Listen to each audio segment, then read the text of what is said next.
Welcome to my channel. In my channel, you can watch various type of fiction and fantasy audiobook. If you want more video like this, please subscribe my channel. American Comics. The Rise begins with Ghost Rider. Part 1. In the outskirts of the city, inside an abandoned wooden hut, a young man of 17 or 18 was kneeling before an ancient and mysterious piece of parchment, murmuring the incantation written upon it. Before him lay a sheep. Around the sheep, a hexagram had been drawn in blood. A candle was lit at each point of the hexagram, and the moonlight from outside the window happened to shine directly onto the parchment. After the boy finished the incantation, he picked up a dagger and pricked his finger, letting a few drops of blood fall onto the parchment. The runes on the parchment began to come alive, opening their mouths one after another to absorb the blood the boy had dripped. The hexagram began to glow. The sheep inside started bleeding uneasily, and after a moment, it began to wail in pain. Gradually, the sheep's body began to shrivel, as if something were draining its flesh and blood. Finally, the sheep turned directly into a skeleton, with not a single bit of flesh left on its body. The scene was horrific to the extreme. "Ah, who is summoning me?" After a flash of light, a middle-aged man with white hair and wearing a suit appeared in the room, looking at the boy with a gentle gaze. "Are you the one who seeks something from me, child?" The devil, who had transformed into a handsome white-haired middle-aged man, asked with a smile. "Yes, my mother is sick and needs a large sum of money, but I can't find a place for a loan, so I could only turn to the devil." The boy swallowed hard and quietly took a step back. "Hee, child, then you've found the right person. I can give you money, plenty of money to cure your mother, but it will only require you to pay a small, insignificant price." The devil in the suit smiled kindly. "It's not my soul you want, is it?" The boy took another step back, his eyes darting toward the door from time to time, showing signs that he was ready to flee at any moment. The boy's actions were all seen by the devil in the suit, but he wasn't flustered at all. Doing business required patience. A smile curled at the corner of his mouth as he said, "No, no, no, that's just the church's slander against us. In fact, devils value the spirit of contract above all else. Unless you voluntarily give up your soul, it's impossible for us to take it. And since you were able to summon a devil, I presume you have a general idea of our credit." The boy seemed to breathe a sigh of relief. Biting his lower lip, he looked at the devil with determination. "Then what must I pay to get the money to save my mother?" Seeing that the prey had taken the bait, the devil in the suit smiled even more radiantly. "I only require you to pay with your lifespan. How much you are willing to give is up to you." With a wave of the devil's hand, an ancient piece of parchment and a quill appeared before the boy. The surrounding light seemed to be sucked into them. Eerily, they looked like they were inside a black hole. 1 year of lifespan for $10,000. You can exchange as much as you want. Looking at the boy's clothes, the man in the suit knew this deal was done. The other party's filthy clothes, broken shoes, and hair that looked like it had never seen shampoo all indicated his dire financial situation. "Then, should I sign for 1 year?" The boy took the quill and asked cautiously. "Of course, my child. Your lifespan is as high as 98 years, 1 year is completely insignificant to you," the devil in the suit said, still smiling. "Do I really have a lifespan of 98 years? The boy asked hesitantly. "Of course, I can guarantee that." Hearing this, the boy finally stopped hesitating. After glancing at the devil in the suit, he picked up the parchment and read it through with determination. Although he didn't recognize the devil's true words on it, the soul fluctuations from the contract allowed him to understand the content. $10,000 for 1 year of lifespan. The boy checked it several more times and, feeling that there shouldn't be any traps, gritted his teeth and wrote down 60 years, then signed his name at the bottom. Jack Sparrow. After the boy signed, the parchment began to emit a white light, which quickly turned into 2 streaks of golden light that flew into their bodies. Both parties immediately felt an invisible and intangible contract power added to their souls. "Excuse me, when can I get my money?" The boy looked at the devil in the suit expectantly. "Hee, don't worry. Devils value the spirit of contract very much. You must buy lottery tickets often, don't you? One of the few tickets in your pocket can be exchanged directly for the corresponding amount of US dollars." "That's great. I need to go exchange the money right away." Seeing this, the boy prepared to leave. "Wait, have you forgotten something?" In the dim room at night, the candlelight began to flicker without any wind, and the devil in the suit, now in the shadows, no longer had that kind human face but appeared somewhat sinister. The corners of the devil's mouth slowly curled up, revealing 2 pointed teeth, and 2 horns began to grow from his head. The contract doesn't say when I'll take your lifespan. And you don't have that much lifespan at all. The boy stepped back, starting to panic. But, the devil appreciated that look of panic on humans. Every human knew devils were no good, yet they couldn't resist their greed and traded with them. The result was that for most humans, not only were their souls taken by the devil, but even their bodies were subjected to enslavement. Devils value the spirit of contract most, and at the same time, they are the ones who follow it the least. Besides, I'm hungry. Come into my stomach, Jack Sparrow. The devil in the suit began to transform. His skin turned bright red, his eyes became pitch black with the whites disappearing, his mouth revealed 2 fangs, and his hands turned into massive claws. The devil in the suit grabbed the boy named Jack. Looking at the panicked boy, the devil was extremely excited. He opened his huge mouth, the corners splitting all the way to his ears, saliva dripping constantly, revealing rows of jagged teeth inside. He didn't just want the boy's soul. Crack. With one bite, the devil felt a sharp pain in his mouth. Instead, many of his teeth snapped off, and the sensation of burning fire came from his hand. The devil in the suit hurriedly threw the boy in his hand away and was stunned as he looked at him. Without knowing when, the boy had changed his appearance. His skin had turned bright red, black smoke and fire continuously billowed from the cracked parts of his body, and his head had transformed directly into a skull burning with fire. Ha ha ha ha, the skull laughed in a low voice. He looked up at the devil in the suit. Although no expression could be seen, the devil could naturally feel that hair-raising smile, as if a lion were looking at a sheep. Ha ha ha ha. The other's laughter gradually grew from small to loud, finally turning into a wild laugh. I really like devils who don't value the spirit of contract. Besides, my name isn't Jack Sparrow either. The devil in the suit seemed to remember something at this moment. He hurriedly backed away a few steps, looking at the figure before him in absolute terror. Deep within the skull's eyes, the originally pitch-black eye sockets also ignited with 2 balls of fire, growing brighter and brighter. Also, I'm hungry too. In New York, Brooklyn, on 44th Street, a man was riding a dirt bike, arriving at the entrance of a bar. He hummed happily while parking, clearly in a good mood. This 20-something appearance was Roger's true face. In his past life, he was a shut-in who died after knocking over a drink while playing a Marvel VR game. When he transmigrated into this world, he discovered a cheat, a player system. Later, as he gradually explored the various uses of the system, he found that while it didn't converse with the host, it could create character skins, learn skills, and sometimes provide rewards for accepting tasks. By chance, he met an exorcist named John Constantine, known as Kong. After seeing him skillfully deceive devils and fleece hellish devils like sheep, Roger had an idea. Could the character skins from his player system deceive devils? Because a character skin was equivalent to creating a game account, not only could the race be changed, but gender, hair, height, and appearance could all be swapped as well. After trying it on a small devil for the first time and succeeding, Roger realized that the most powerful aspect of his cheat was this character skin feature, and from then on, there was no stopping him. He would create a character, trade with a loan-sharking devil to obtain items or money, and then when the devil wanted the principal and interest back, he would uninstall the character skin to avoid the contract's punishment. After uninstalling the character template, the devil's true name couldn't find him, and the contract became invalid, just like how enemies in a game can only see your username without knowing your real identity.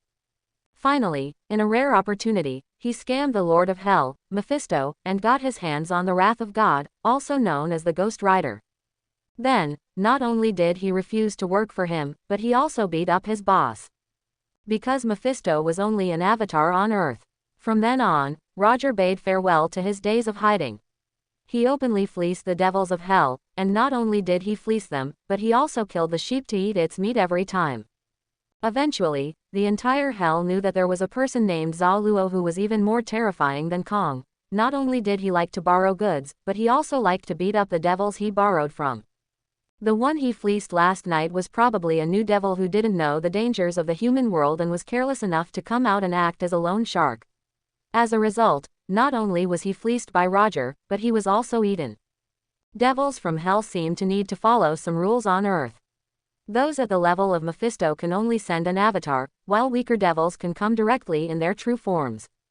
He didn't know if it was because Kamar Taj was guarding the place that powerful devils and demons didn't dare to come over in their true forms. After Roger arrived in this world, he found that it was no different from the Marvel Universe. There was Hydra, Captain America, and Stark Industries. At first, he thought about going to Kamar Taj to learn magic. However, after searching for the New York Sanctum several times and failing to find it, he didn't know if it was because he lacked fate or if the Ancient One didn't want to accept him, so Roger simply gave up. Entering the bar, Roger didn't hesitate and went straight to the bar counter, calling out, "Dad, give me a cup of 3-color milk tea." "Yo, long time no see, Roger. Did you go somewhere else to make a fortune?" The bartender was a bald man with a big beard, and he was the owner of this Dad's bar, named Ray, nicknamed Dad. At the same time, he had another identity, an intelligence broker and intermediary merchant. What kind of merchant? Naturally, a merchant who sold various exorcist materials. This bar was a bar on the surface, but in reality, it was an intermediary, a place where some exorcists traded intelligence or bought things. If you wanted holy water or enchanted bullets, you gave the bar owner a deposit, and he would get them for you within a few days, requiring only a small agency fee. Sometimes, when Roger obtained some rare items but couldn't use them, he would bring them here to sell. I wouldn't call it making a fortune, but I did make a small profit. Roger pulled out 2 thick stacks of US dollar bills and then turned to shout generously to the people in the bar. "Everyone's drinks are on me today. Drink as much as you want, until you puke." The various exorcists and mercenaries in the bar heard this and raised their glasses in acknowledgement. Good job, Roger. Roger, you are our hero. Dad, give me a cup of 3-color milk tea. I've been wanting to try it for a long time. Give me a crate of vodka. I'm going to sleep here tonight, a big Russian guy roared directly. Exorcists aren't always going to be fine, because you never know what level of demons and devils you are facing. You might die on your next exorcism. So, getting drunk after earning money, or finding women to relieve stress, is the norm. Because they earn a lot, they also spend a lot. Every exorcism requires wasting a large amount of special materials. Those exorcists who try to save money often die in some mission, so it's no surprise that some exorcists are broke. Roger, here you go, your drink. Dad handed over a prepared drink. This drink was made from 3 different types of alcohol. It looked like milk tea on the outside, so this cocktail had a name, 3-color milk tea. Roger took the cocktail and took a satisfying sip. A cooling sensation went down his throat straight to his stomach, followed by a burning warmth, which then turned into a sense of comfort that rushed straight to his brain, relieving the fatigue of the day. Nice, satisfying. Dad, your bartending skills are getting better and better. Roger put down his glass and asked immediately, "Are there any good jobs in the dark world recently?" The bar owner wiped his glass happily. "What kind of job do you want? Items or cash?" Roger waved his hand and said, "Tell me about both." Cash is easy to understand. The job poster uses money as payment. And the so-called items, or when the person posting the job uses an object as payment. If these jobs are posted by ordinary people, there is usually a possibility of picking up a bargain. Because the items given as payment by ordinary people are sometimes passed down from their ancestors, such as parchment with magic runes, books, or specimens of magical creatures, etc. As for the value, it depends on whether the person accepting the job needs it. Generally, there are 2 situations. One is identified items, and the other is unidentified. The bargains are all the latter, because unidentified items have infinite possibilities. Sometimes, after risking your life to get them, you find out they are junk. Some turn out to be artifacts. Usually, it depends on the exorcist's own judgment whether to take the job or not. Recently, there seems to be a pair of silly brothers who are exorcising for others for free, disrupting the whole market. Oh, tell me about it. Are they rich kids? To think there are exorcists who don't charge money. Roger picked up his glass and took another sip of his cocktail. The bar owner put the clean glass back on the counter and thought for a moment. Hey, just a pair of rookie brothers. They aren't rich kids, and they don't have any real magical power. They just rely on certain materials and methods to perform exorcisms. The bar owner put the clean glass back on the counter and thought for a moment. They actually buy their exorcism materials from me. Oh, Their names are Dean and Sam. Roger was stunned. Aren't these two brothers that pair of Wolong brothers? They never received any formal exorcism training and just relied on a diary left behind by their dad to go out and fight for justice. Yet their luck was heaven-defying, they never died each time. Just then, a timid voice came from behind Roger. "Excuse me, can I post a mission here?" Roger turned around to see a boy around 10 years old, clutching an Ultraman, looking around uneasily, and tugging timidly at Roger's sleeve as he asked, "Kid, this isn't a place you should be." Roger pointed to the sign on the side, "No minors allowed to drink." "I'm not here to drink. I'm here to post a mission." The boy gathered his courage and said, "Oh, post a mission. Who told you that? Dad, do you guys take missions from kids here?" Roger asked, turning his head curiously to look at the bar owner. The bar owner shrugged. He was also baffled. Who would accept a mission from a child? One had to know that most of the missions here were exorcist missions, with a few bodyguard missions. But the child stretched out an index finger and pointed at Roger himself. "Me, are you sure you didn't make a mistake?" The boy nodded frantically like a chicken pecking at rice, then took a photo out of his school bag. It was a picture of a boy with Roger. "Jamie told me you're a mercenary and that you can take any mission, as long as I give you the most valuable thing I have as payment." Roger was dumbfounded when he saw it. The photo was indeed of him. Last time, he had encountered a crying child and, thinking he was lost, had kindly gone up to ask. He learned that the kid hadn't done well on a test that day and was afraid of being scolded when the results came out the next day. After learning Roger was a mercenary, the child asked full of expectation if he could help steal the school's exam papers and burn them. Roger originally wanted to refuse, but then the child took out his beloved pocket watch and said it could serve as payment. After the pocket watch was taken out, it was identified by the game system as silver tier, which could be exchanged for 2 silver coins in the game store. As mentioned before, the game system allowed for creating character skins, but they all needed to be bought with game coins, and game coins couldn't be topped up with real-world paper money. One could only accept missions to earn payment. While the pocket watch the child gave wasn't worth much in reality, it could be sold in the game store. So, adhering to the principle that, this is actually good, Roger accepted the kid's mission. In the middle of the night, he snuck into the school, stole all the exam papers, and burned them with a fire. Since there were no casualties or property damage, this incident became a strange tale for the New York police, but that boy now knew of someone called Roger. Ha ha ha ha. Hearing the child briefly describe the mission where Roger stole the school exam papers, the bar owner, Ray, was amused and laughed out loud. "Roger, you're too kind-hearted. From now on, whenever you come for a drink, you'll get a 5% discount." "Then I thank you." Roger thanked him awkwardly. Roger then turned to look at the child. Real-world cash was easy to get, but game coins were hard to come by. Adhering to the mindset that, even a mosquito is meat, no matter how small, it's still something. Roger asked the child, "Little guy, what's your name? What kind of mission do you want to post? Let's get this straight first. I need to see the payment first. If it's not suitable, I won't take it. My name is Tom. I want you to help me find my mother. In return, I'll give you this."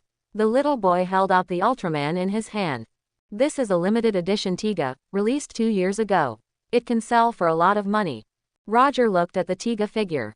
Fine, it was indeed a limited edition and quite valuable, worth hundreds or even thousands of US dollars. But Roger looked at the 2 thick stacks of US dollars he had put down on the bar counter when treating people tonight. "Kid." Just as he was about to find an excuse to reject the boy, he discovered that the boy's Ultraman was slowly turning gold in his appraisal vision. Roger blinked, quickly opened the game panel, and carefully appraised it. A gold tier item. It could be exchanged for 1 gold coin. Hiss. Good grief. In all his years since transmigrating, he had never encountered an item that could be exchanged for a gold coin. Could it be that the rewards for kids' missions are actually higher value? "I'll take this mission. Tell me, what happened to your mother? Have you called the police?" Roger asked. "A while ago, my mother received news that my grandfather had passed away and went to handle his funeral arrangements. I happened to be sick at the time, so I didn't go. After she left, she never called back. I've reported it to the police for several days, but there's been no news." Speaking of this, the little boy Tom looked at Roger with red, teary eyes. "I'm so worried about my mommy. She's my only family left. Jamie said you're very capable. This is the most valuable thing I have. Can you help me? No problem. I'll take this mission. Where are you living now? Are you alone? I'm living at Jamie's place now, at 76 Brown Street. So, when can you help me find my mom? No rush. Roger took a sip of his drink. Tell me your mommy's name. I'll go to the police station first to get the situation, then I'll head out. After all, I need to know where your mommy went. Sally. My mommy's name is Sally Kalina. Okay, you go back first. I'll come find you tomorrow to get some information. Okay. The little boy Tom nodded. Then you must find my mother, okay. Roger waved his hand to show it was no problem, and then the little boy walked out of the bar with happy steps. Uh-oh, looks like there's another business of taking kids' missions here from now on. The bar owner, Ray, teased. Roger, do you want to buy any exorcist weapons? I'll make an exception and give you a 20% discount this time. Roger downed the entire glass of cocktail, then put it down and said, no need. I am the weapon. Afterwards, he walked out of the bar. Once he reached the entrance, Roger took out a phone and dialed a number. Beep, beep. Hello, George, there's something I want to ask you to check. Don't say that, I've helped you solve quite a few troubles. Otherwise, your promotion to police chief wouldn't have been so fast. Alright, don't get off work yet, I'm coming over now. Roger twisted the throttle of his Harley motorcycle and headed toward the police station. George was once an idealistic rookie cop. While investigating a death, he met Roger, who had been hired by the deceased's family as an exorcist. Back then, Roger had not yet become the Ghost Rider. Roger used human skin as bait to lure a demon into possessing his own body, then sent the demon back to hell. George witnessed this and was deeply impressed by Roger's self-sacrifice, so they became friends. It was only later that Roger learned George's full name was George Stacy.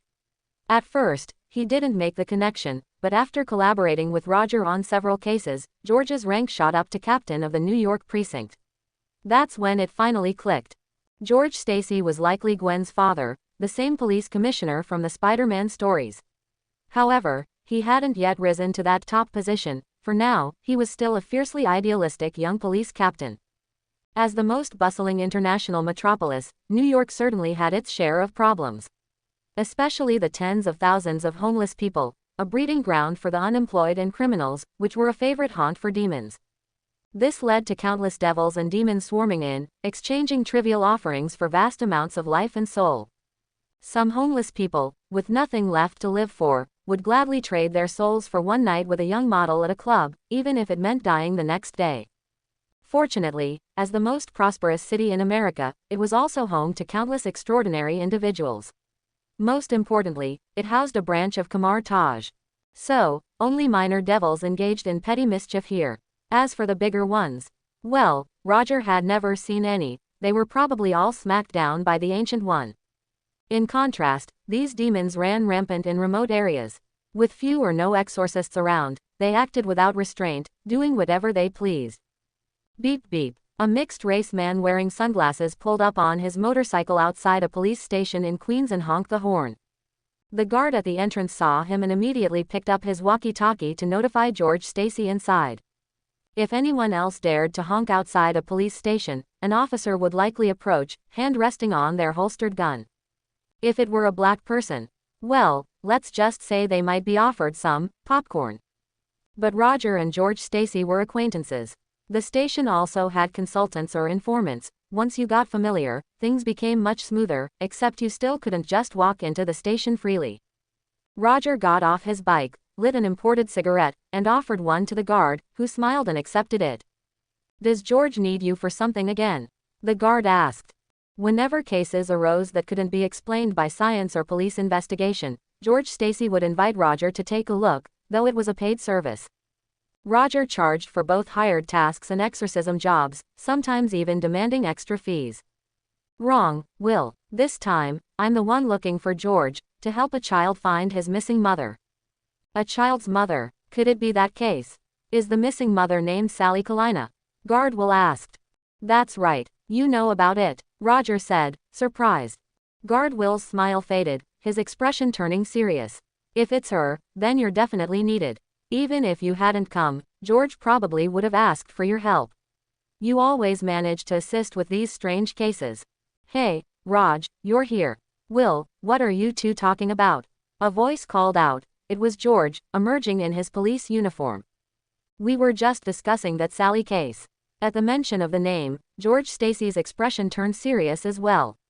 Seeing George's face, Roger knew he had come to the right place. Something unusual must have happened involving this woman named Sally. Let's discuss Sally's case in the conference room. Will, help Raj with the sign-in. Sure, leave it to me. Guard Will nodded. Except for those being arrested, anyone entering the station had to be registered, standard procedure. Since Roger was a regular, his information was already on file. Roger followed George into the station and soon arrived at an inner office. George poured 2 cups of instant coffee, then joined Roger at the conference table, handing him one. Actually, even if you hadn't come, I was planning to look for you, about this Sally case. George took a sip of coffee, frowning. The past few days had added a few more gray hairs to his head. What exactly happened? It seems like there's something off about that disappearance. Roger asked curiously. Yes, here's the situation. After the child reported it, we looked into everything. His mother, the woman named Sally, went back to handle her deceased father's belongings and then vanished. We assumed it was a murder or kidnapping case, so we contacted the local police to check. But they said. At this point, George's expression grew extremely odd. That Sally is alive and well, partying at bars every day, switching men, and has no intention of going back to her son. We called her, and she answered impatiently, saying she didn't want her son anymore, then hung up. Roger stroked his chin, thinking. Amnesia. No, that doesn't fit. She remembers her son, so it's not amnesia. Could it be some supernatural thing causing trouble again? Roger was, of course, referring to those devils and demons. They love to toy with human nature, especially pitting fathers against sons, mothers against children, or turning spouses against each other. The more loving the family, the more their betrayal excited the demons. I suspect it's those things too. I sent 2 of our guys to check it out, and then. Seeing George's strange, inexpressible expression, Roger's curiosity was piqued once more. Don't tell me your 2 guys died. George Stacy shook his head. They're not dead, but they've changed just like Sally. They're over there living it up, eating, drinking, and having fun, refusing to come back. They don't even care when the director threatened to fire them. And one of them has a family. He used to love his wife and kids dearly, but now he says he wants a divorce, claims his wife is old and ugly and he doesn't want her anymore. His wife was so angry she hired a lawyer to start dividing their assets. So, I suspect something must be causing trouble in that area, making people's personalities change drastically. So, you want me to go with you to investigate what's really going on, right? Roger finished the thought. George Stacy nodded. Exactly. Of everyone I know, you're the only one who can handle this kind of thing. Roger chuckled. Aren't you afraid you'll go over there and end up like them, disowning everyone, abandoning your wife and kids? George Stacy smiled. I believe I absolutely won't. My love for my wife and daughter will never be clouded by anything. Just then, a lively, adorable little girl's voice came from the doorway. Daddy. George turned his head and saw a cute little girl, her face as delicate as carved jade, smiling at him with a little mouth missing a few front teeth. Gwen, my baby, come here to Daddy. The little girl skipped over and threw herself into George Stacy's arms. George picked her up, spun her around, and laughed heartily. This is my precious daughter, Gwen. George patted his daughter. Sweetie, go wait for me in my office with Mommy first. I'll come over after I finish talking with this Uncle Roger. Ahem, it's Big Brother, I'm still unmarried. Gwen, still a little girl, sweetly kissed George on the cheek. Okay Daddy, goodbye Uncle. Then she skipped away, holding hands with her mother at the door. Roger rolled his eyes. It's Big Brother, not Uncle. This brat really doesn't listen, no wonder she dies later. Roger, your look is wrong. You don't have a pedophilic fetish, do you? George turned his head and looked at Roger, feeling that the way he looked at his daughter was very strange. Ahem, don't misunderstand. You've known me for so long, don't you know my orientation? Where were we? Oh right, they stop recognizing their own families once they go to that town, right? Are the other people in that town normal? George continued, that's also where we are confused. The other people in the town have never had any problems. It seems like only the two guys we sent, plus Sally, have had issues. Wingdings. The three of them spend every day in the bar having fun, looking for partners, and doing laundry powder. Roger replied thoughtfully, and the source of everything is Sally. The reason Sally went to the town was to handle matters regarding her deceased father. In other words, the cause is her deceased father. +2. Roger and George looked at each other and said this sentence at the same time. Or perhaps, in her father's belongings, there are some strange things. George reasoned using his years of interrogation experience. Most likely, those things made her forget her own emotions, or simply took them away. So she remembers her child, but doesn't come back, because people who have lost their emotions no longer have love for their own children.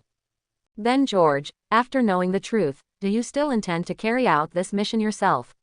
Roger asked. Someone has to go handle these things, not to mention there are two of our guys there. George smiled. All right then, call me when you go. Planning to drive. Roger drank the rest of his coffee in one gulp. The reasoning was mostly done by this point.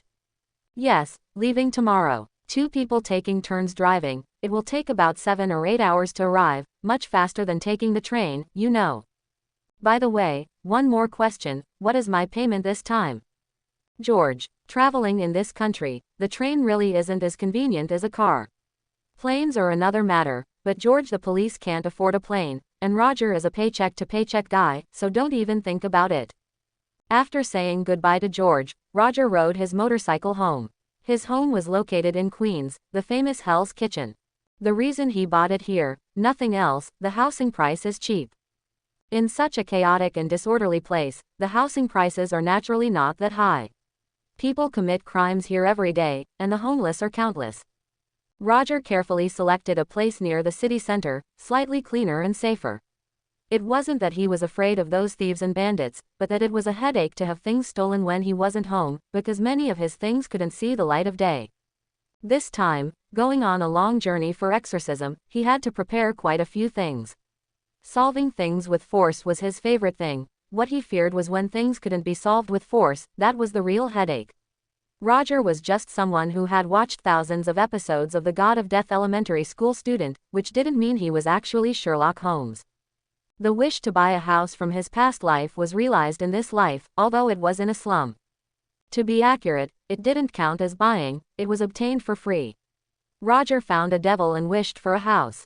Later, when the devil came to Roger to collect the debt, Roger had already uninstalled his character skin, leaving the devil dumbfounded, wondering where the borrower had gone. The next morning, Roger arrived at George's door to wait, because he didn't have a car, only a Harley motorcycle, so for a long journey, he still had to ride in George's private car. Hey, baby, Daddy will be back soon, don't worry. This time it's just to find 2 guys, there are no murder cases. George kissed his daughter Gwen on the cheek. Okay, Daddy, this is for you. It's an amulet that Mommy and I bought at the church yesterday. Gwen handed over a cross. Honey, remember to go and come back early. George's wife urged, then handed him the packed suitcase. Don't worry, this business trip has no danger, otherwise it wouldn't just be me. George smiled, took the suitcase, and put it in the trunk of the car. Turning his head, he saw Roger and greeted him. He knew Roger didn't have a car, because he had always been a motorcycle boy. He tilted his head toward the car, signaling Roger to get in. Roger smiled and didn't stand on ceremony. Under the incredulous gaze of Gwen and her mother, he shoved his motorcycle behind him and it disappeared. After walking to the front and saying hello to little Gwen, he sat in the passenger seat. Little Gwen, with a dazed look, pulled her mother's hand. Mommy, is he a magician? How did such a big motorcycle disappear all of a sudden? Maybe he is. Honestly, I'm quite envious of your magic. You don't need to carry luggage when you go out. George, driving the car, laughed. No need to be envious, you know what I deal with every day. There are always some devils with strange abilities. The motorcycle disappearing, of course, wasn't some superpower, it was placed in the system space. But blaming it on a devil was a more convenient explanation. I also envy you, having such a beautiful and cute daughter. Roger rolled down the window and lit a cigarette at the same time.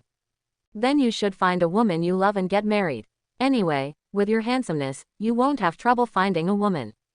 George smiled, took the cigarette Roger handed him, lit it, and started smoking. Being a police officer has a lot of pressure, so smoking is very common, some even smoke marijuana. Marriage is a wall. People outside want to get in, and people inside want to get out. Or rather, marriage is a grave. I didn't expect you to be a philosopher. Ha ha ha ha, bullshit philosopher, I've just slept with too many women. The two of them chatted like this while driving on the suburban road, heading towards their destination. Roger and George took turns driving, keeping the car moving without stopping. By evening, they pulled over at a gas station to refuel and grab a bite to eat. I have good news for you. Our destination is only about 2 hours away. If all goes well, we won't have to spend the night sleeping in the car. That's great news. Let's speed up a bit so we can have a nice, comfortable sleep tonight. After driving for over a dozen hours, even though they had taken turns sleeping in the car, it still wasn't as comfortable as being on solid ground. There's someone ahead, Roger said suddenly. Where? How come I don't see anyone? George widened his eyes, but the dark road was completely empty. Sitting in the passenger seat, Roger silently placed his hand on the steering wheel. It's here. Remember, don't brake. At some point, Roger's pupils had changed. They were no longer black. His eyeballs had vanished within the pitch-black eye sockets, replaced by 2 balls of yellow fire. Just as George was curiously looking at the empty road ahead, a student carrying a backpack suddenly appeared in the middle of the road. Because the student appeared so suddenly, they were already very close to the front of the car. Anyone who drives knows that in sudden accidents, instinct often reacts faster than the brain can think. George's eyes widened, and he subconsciously slammed on the brakes and jerked the steering wheel. But the steering wheel was firmly held by a hand, unable to move in the slightest. Finally, the car screeched to a halt on the side of the road, leaving a long trail of black skid marks. Woo, what just happened? Still shaken, George broke out in a cold sweat. He looked around. To the left, there was a slope just 3 or 4 meters away, and to the right, a rocky cliff. If Roger hadn't held the steering wheel so tightly, they would have crashed. A car crash at over 100 miles per hour would result in death or at least serious injury. George unbuckled his seatbelt and got out to check behind the car. There was no boy, and certainly no blood, only 2 charred skid marks. He looked around for quite a while but couldn't find anything, so he had to get back into the car, feeling puzzled. Here, Roger had already lit a cigarette and handed one to George. George took it with trembling hands and took a deep drag, only then slowly calming his emotions. Although he had seen those things a few times with Roger, he was so deeply indoctrinated with scientific concepts that he still felt a bit of fear every time he encountered them. This mindset was impossible to change. That boy just now, was that one of those things? Aha, you guessed right, but there's no prize. Roger crossed his legs and hummed a tune. He ran away. Why didn't you catch him? That's not your style, George asked curiously. Sigh, exorcism isn't my specialty, that's for priests. What I'm good at is sending them to meet God, Roger said helplessly. The evil aura on this boy wasn't strong at all. He was likely a vengeful spirit who died by accident. Because this place was remote and no cars passed by at night, he couldn't find anyone to harm even if he wanted to. He couldn't just slash every vengeful spirit he encountered. These wild things were everywhere in big cities. Killing them wouldn't yield any energy and would actually be a waste of effort. You can harvest chives and stir-fry them, but can you eat weeds? These wandering spirits are like weeds on the side of the road, they are everywhere in every big city. If it had killed countless people and was deeply sinful, then he would be excited. After their conversation yielded no results, George started the car again, but this time he didn't dare to drive too fast. After driving for a while, George finally couldn't help but ask, I think I just saw your eyes looking a bit like they were on fire. Aha, want to see again? I advise you not to, it will scare you to death. Those aren't human eyes, and people who see them are basically dead. Roger was telling the truth. The eye of judgment wasn't something to be looked at casually. Even if he didn't activate its power, just making eye contact with it for a few seconds would cause a person to have nightmares for several days, dreaming of all the sinful things they had ever done. If he activated it, it would be extraordinary. A single glance could directly ignite that person's soul, resulting in a 100% death rate. But we can't just ignore him. George, whose sense of justice was still in its peak phase, simply couldn't ignore a vengeful spirit that couldn't find peace. Then, when we get back, investigate who died on this road and what their name was. As long as you know their name, it's easy to solve, Roger said nonchalantly. To exorcise a wandering spirit or a vengeful spirit, one must know their true name. Once the true name is known, even a pseudo-magic user like him, who barely knows anything, could exorcise them. I see. I got it. George took one last look at the road behind them and made a mental note. He would call to check who had died on this road tomorrow. We're here. A town full of classical style and lush greenery appeared before their eyes. A place like this would certainly be pleasant for a vacation or retirement, with fresh air and beautiful scenery. Although part of the town had already quieted down for the night, the central street was still brightly lit, with some people there cheering and having a party. Roger and George drove the car to the entrance, turned off the engine, and stepped out to take a look. It was a bar. Bars have always been the favorite haunt for all kinds of people, and this was the right place to gather information. After entering the bar, colorful lights were shining all over the stage in the middle, and some men and women were dancing wildly in the dance floor. Roger and George walked to the bar counter, each ordered a drink, and began to inquire for information. Roger beckoned the bartender over and took out a green $100 bill as a tip. I want to ask about someone. She's been here for a few days. Her name is Sally. Have you heard of this woman? The bartender held up 2 fingers, and Roger helplessly pulled out another bill. The bartender's eyes lit up, and after taking the tip, he pocketed it with lightning speed. There, that's her. The bartender flashed a row of white teeth and gestured toward the center of the stage. Roger, the most beautiful woman on the stage is her. Looking at the tip in the guy's pocket, Roger felt like the money wasn't well spent. At this moment, George also came over. Roger, guess what I just found? That's Sally. She's right in the middle of the stage. Let's go take a look. The two walked to the middle of the dance floor. George took out his police badge and signaled the men dancing with her to move away. Hello, Miss Sally, right? Can we talk? George said. The young and beautiful woman, currently wearing heavy makeup and fully stretching her graceful figure, had her eyes closed and was lost in the joy of the music. After hearing George's voice, she opened her eyes and her expression changed instantly. Police again. How many times do I have to say it?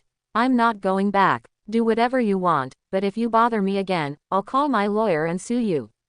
After saying this, she stopped dancing and walked toward the bar. Being interrupted by George and the others had killed her mood for dancing. Hey, beautiful lady, can we talk? Roger sat down in front of Sally. Sally's eyes lit up. Due to the lighting on the stage earlier, she hadn't seen clearly, but she hadn't expected him to be a mixed-race, super handsome guy. She swallowed hard, then charmingly brushed her hair back and gave Roger a flirtatious wink. We can talk about whatever you want. How about we go to my place to talk? My bed is big and comfortable. She didn't forget to extend her slender, jade-like fingers and draw circles one after another in the palm of Roger's hand. You can chat about whatever you like. How about we continue this at my place? My bed is big and comfortable. She didn't forget to extend her slender fingers, drawing circle after circle in Roger's palm. Seeing this, George winked at Roger, a look every man understands. The honey trap was up to him, and then he got up and left. All right, but little brother here doesn't have much experience, you'll have to guide me, big sister. Roger blinked, looking like he was completely at her disposal. Seeing the handsome mixed-race man like this, Sally grew even more excited. Her heart fluttered, and, not caring that he was a stranger, she pulled Roger and headed outside. Good boy, big sister will dote on you. Let's go home. Sally hooked Roger's chin, and seeing him look a bit shy, she burst into a giggle. The two then walked out of the bar, arms around each other's waists, shoulder to shoulder. The small town wasn't very big, but Sally still had a car, which she had driven over from New York. After getting into the car, they drove to her home in the small town, the house passed down from her grandfather. Once inside the house, Sally couldn't wait to pull Roger into her arms, her mouth already trying to latch onto him. Don't rush. At least take a shower. Look at this smell of alcohol, it's killing the mood. Roger blocked her mouth with his hand, unable to stand the scent of alcohol on her. All right, whatever you say, sweetheart. Sally gave a charming smile, went to the bedroom to grab some pajamas, and headed to the bathroom, not forgetting to blow Roger a kiss. Baby, wash up well. It'll make things easier later. Roger winked his left eye, sending her a sultry look. Dazed by his gaze, Sally rushed into the bathroom with unprecedented speed. Seeing her enter the bathroom, Roger smiled, took out his phone, and called George. George, I'm at number XX Street. Yeah, this should be Sally's grandfather's place. The culprit is likely in this house. Come over, do things. By the time you get here, it'll be over. After hanging up, a sickeningly sweet voice drifted from the bathroom. Sweetheart, I forgot my towel. Could you bring me one? Sure thing. Though I can't find any other towels, I hope you don't mind if I use something else instead. Roger rummaged through the cabinet and found a hemp rope. He tugged on it, it was quite sturdy. George drove up to the house Roger had mentioned. Just as he got out and was about to knock, the door opened. You're here. What took you so long? I finished ages ago. Finished. George cast a strange look at Roger's lower body. Walking inside, he discovered Sally on the sofa, wearing pajamas and tied up tightly. She was glaring at Roger with eyes full of extreme rage. It was as if she could burn Roger to death with her fury, her gaze turning into knives stabbing relentlessly at him. What is this? George asked, puzzled. Tied her up for the exorcism. A single mother who raised her child alone suddenly has a personality transplant and wants to jump on every handsome guy she sees. That's clearly not normal. Roger took some table salt out of his inventory and began sprinkling it around the living room, drawing various runes and patterns. He was good at sending demons to heaven, but for exorcism, he had to use the techniques he'd pilfered from Kong. Alright, put her in the center. I'm going to start the incantation. After George placed Sally in the center of the runes, Roger began to mutter the incantation. The candlelight in the room began to flicker with Roger's words, and the salt circle slowly began to emit a faint glow. God of death, in the name of the Creator. By the power of the gods. Cast thee into hell. Be gone. Leave this place. Leave this place. Roger bellowed, startling George. Did it fail? George asked curiously. That's impossible. Leave this place. He roared again. The surroundings remained calm. Nothing happened, and even the candles didn't flicker. That shouldn't be. I even managed to banish Lucifer last time. Could it be that there isn't a demon in her at all? Roger stepped forward and sniffed Sally. Indeed, there was no scent of sin or sulfur. He had initially assumed she was hiding it well, but it turned out there really was no demon inside her. Meeting Sally's furious glare, Roger couldn't help but feel awkward. She had kindly offered to share her bed, and he had repaid her by tying her up. Could he apologize to Sally and get a do-over? Oh, my God, George covered his face. So what do we do now? Aha, it's fine. I have other methods. I just need to change the incantation. Wait, let me check my notes. Roger pulled out a small notebook and flipped through a few pages. Found it. This incantation will definitely work. It's a spell to locate demons. Roger exclaimed in delight. Roger stepped forward, rearranged the salt on the floor into a new rune and pattern, and began to chant again. Great mighty heavenly dragon, world-honored Saitagarba, Prajna all Buddhas, Prajna Bamakong, bold monster, I want you to reveal your true form. Appear. After quite a while, there was still no change. George rolled his eyes and began using his own investigative methods to look for clues. This makes no sense. Is it because I lack faith? That can't be right. Kong has even less faith, yet he uses these incantations just fine. Is there really no devil inside Sally? Roger thought about it, his head aching. Deduction had never been his strong suit. Although he had watched thousands of episodes of detective shows, watching TV and practical application were two completely different things. George walked into the study and began looking for anything useful. He unexpectedly discovered a diary and, checking the name, realized it had been left by Sally's late father. Relying on his years of investigative experience, he felt the diary surely contained some clues.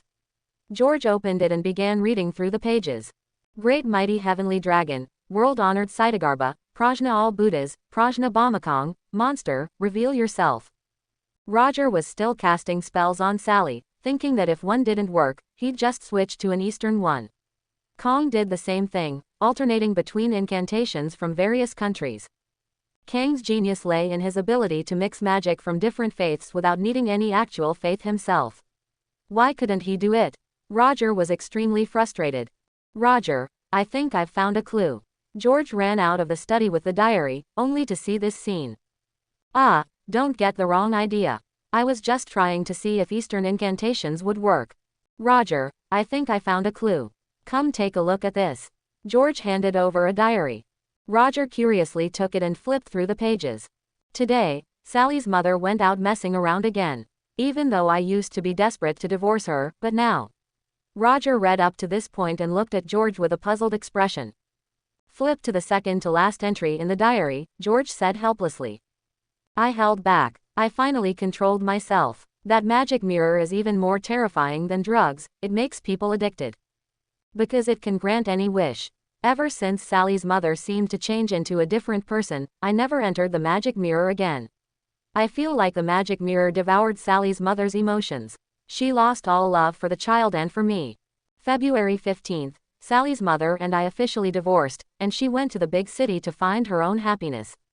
I took the magic mirror back to my grandfather's house in the countryside. I sealed the magic mirror in the cellar so it wouldn't appear.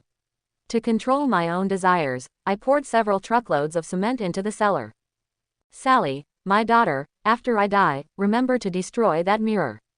It is not a magic mirror that can grant wishes, but a demon that devours desires. Roger understood. A single mother who didn't live a wealthy life would naturally be curious enough to check out that mirror after reading such a diary entry.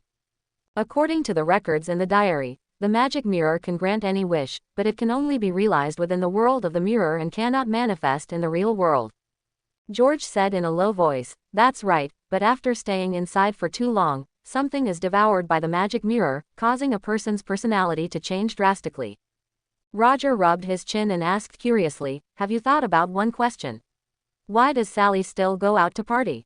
Why doesn't she stay obediently inside the magic mirror? Ask Sally herself." Roger yanked the towel out of her mouth. "Miss Sally, tell me, why don't you stay in that magic mirror where all wishes can be granted?"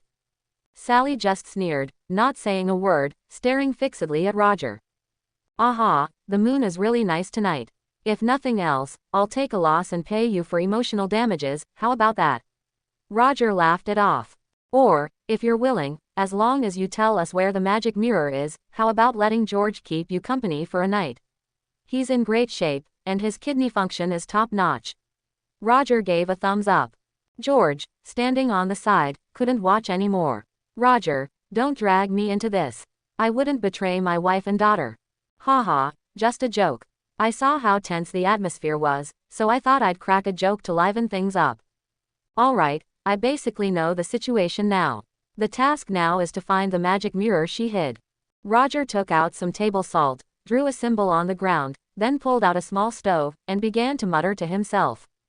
"Sacred Mother Earth, Mother of the upper realm, please guide me, reveal the demon hiding here." There was no failure this time. The smoke from the small stove began to slowly drift outdoors. Roger quickly grabbed the stove and ran out. When he got outside, it didn't drift toward the cellar to the side, but instead flew to a large tree and kept swirling around it. "Found it. She buried it here," Roger said. "Here." George handed over a shovel he had grabbed from beside the cellar. "Looks like she's very lazy. She didn't even clean up after burying it, just left the shovel on the side." Roger took the shovel, and he and George took turns digging. Before long, there was a clack sound. They had hit something. "We didn't crack the mirror, did we?" George suddenly thought of an important question. "Ah, probably not. Magic mirrors and such aren't that easy to break." He quickly squatted down and started digging with his hands. Fortunately, the mirror was facing back up, so it wasn't broken by the shovel. "Wow, that's a beautiful mirror," Roger laughed. A mirror 1.8 meters long and 50 centimeters wide appeared before them, as if it were designed to allow people inside to walk out. When the two cleaned the mirror and carried it into the house, Sally appeared extremely uneasy. "By the way, how do you activate this mirror? Is there a corresponding incantation in the diary?" Roger asked. George took out the diary again, flipped through it carefully, but still couldn't find any incantations or hints. "No, I don't see any incantations or hints or anything of the sort in there." "None." Roger rubbed his chin and circled the mirror. It was a very common-looking mirror, carved from black wood, very exquisite. But upon close observation, one would find that the patterns were actually carved with tiny runes. In ancient Egypt magic, mirrors are often gateways to other spiritual worlds. Perhaps there is no incantation at all, and none is needed, right, Sally? Roger looked at Sally with a smile. She was looking at Roger in terror, as if Roger had guessed something. Turn her to face the mirror, perhaps we can find the answer. Ah, no, you can't do this to me. Please, I beg you, keep me away from that mirror. Sally looked at the magic mirror in fear. George and Roger exchanged a glance. There was a lead. When they turned the mirror to face Sally, a horrifying scene appeared before them. In the mirror, there was no reflection of Sally. There were only George and Roger in it. Sally could not be seen at all. Sally had no shadow. Gulp. George couldn't help but swallow hard. A living person with no reflection in the mirror, what kind of concept was that? A real-life horror movie. George's legs were trembling, his hand instinctively touching his holster. Only the gun could give him a sense of security, along with that unreliable Roger. He subconsciously took a step toward Roger. Hey, I've discovered the secret, George. Look. George turned his head and saw Roger's finger tapping the mirror again and again. The surface of the mirror rippled, the waves slowly spreading before coming to an abrupt stop. I understand. As long as you stare at this mirror for a while, you can enter the mirror world. There's no need for any incantations at all. Roger said excitedly, because half of his finger could already reach inside. Wait, you intend to just go in like that? Aren't you afraid of any danger? Let's study it a bit more before deciding. George quickly advised. Hee, it's danger that should fear me. I have numerous devils protecting me, all evil is warded off. Roger reached into his pocket, rummaged around, and tossed a small package to George. What is this? George asked. Mandrake root, the thing evil spirits hate the most. Upon hearing Roger say this, George picked it up, opened it to look, and even took a sniff. To a demon, this stuff smells as bad as human excrement. They wouldn't dare come near you once they smell it. George, I'm going in, take good care of yourself. Also, take this bottle of water. Don't let its dirty, urine-like appearance fool you. This is holy water from the church, and it's very useful against things like demons. Roger handed George another bottle of water. Be careful. Roger waved his hand to show he didn't need to worry, then slowly reached his hand in, followed by his entire body, stepping into the magic mirror. As Roger entered, Sally slowly began to sneer. What are you laughing at? Is there some kind of danger inside the magic mirror? George asked in a deep voice. At this moment, Sally no longer remained silent and sneered. Once he goes in, he won't want to come out. Any human would be reluctant to leave. You wouldn't understand. Then how did you get out? George keenly sensed that there was a problem with her words. But Sally kept her mouth shut, just continuing to sneer. With traffic flowing like a river and skyscrapers everywhere, after entering, Roger discovered that the inside was actually New York. What's going on? No, wait, this is Hollywood. Because he had been there before, simply because he was depressed at the time and wanted to improve his mood, so he specifically went there to admire all kinds of beauties every day. Honey, dear, why are you here?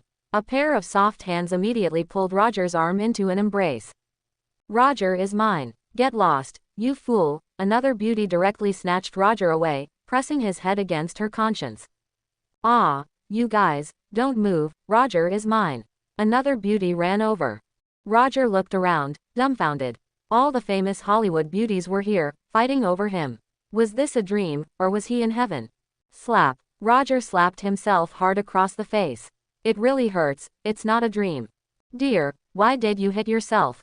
It's all red. Let me help you blow on it, Mua. A popular actress under 20 years old stepped forward and gave him a kiss. Hey, Roger is mine. You're not allowed to steal a kiss. Mua. Roger. Soon, a large group of beauties surrounded him, scrambling to kiss him. A few even broke a sweat in public and took off their coats. Roger was horrified. Hey Tilda, you guys are going too far. If the readers see this, I'll be reported. Stop. Bold monsters, I can tell at a glance that you aren't human. Reveal your true form. Great might heavenly. Tui, tui, tui. Brainwashed, said it wrong. Roger slapped his own mouth and hurriedly changed the incantation. 5 elements of the world. I devoutly summon you. Originating from the 6 directions.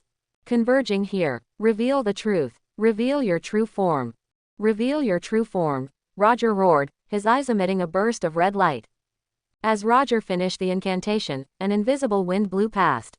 The beauties who had been dancing around him just a second ago vanished into thin air like green smoke. He wiped away non-existent sweat. Being handsome is truly miserable these days.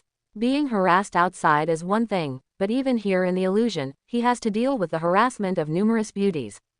Walking slowly down the street, apart from the lack of vitality, everything here was no different from the real world.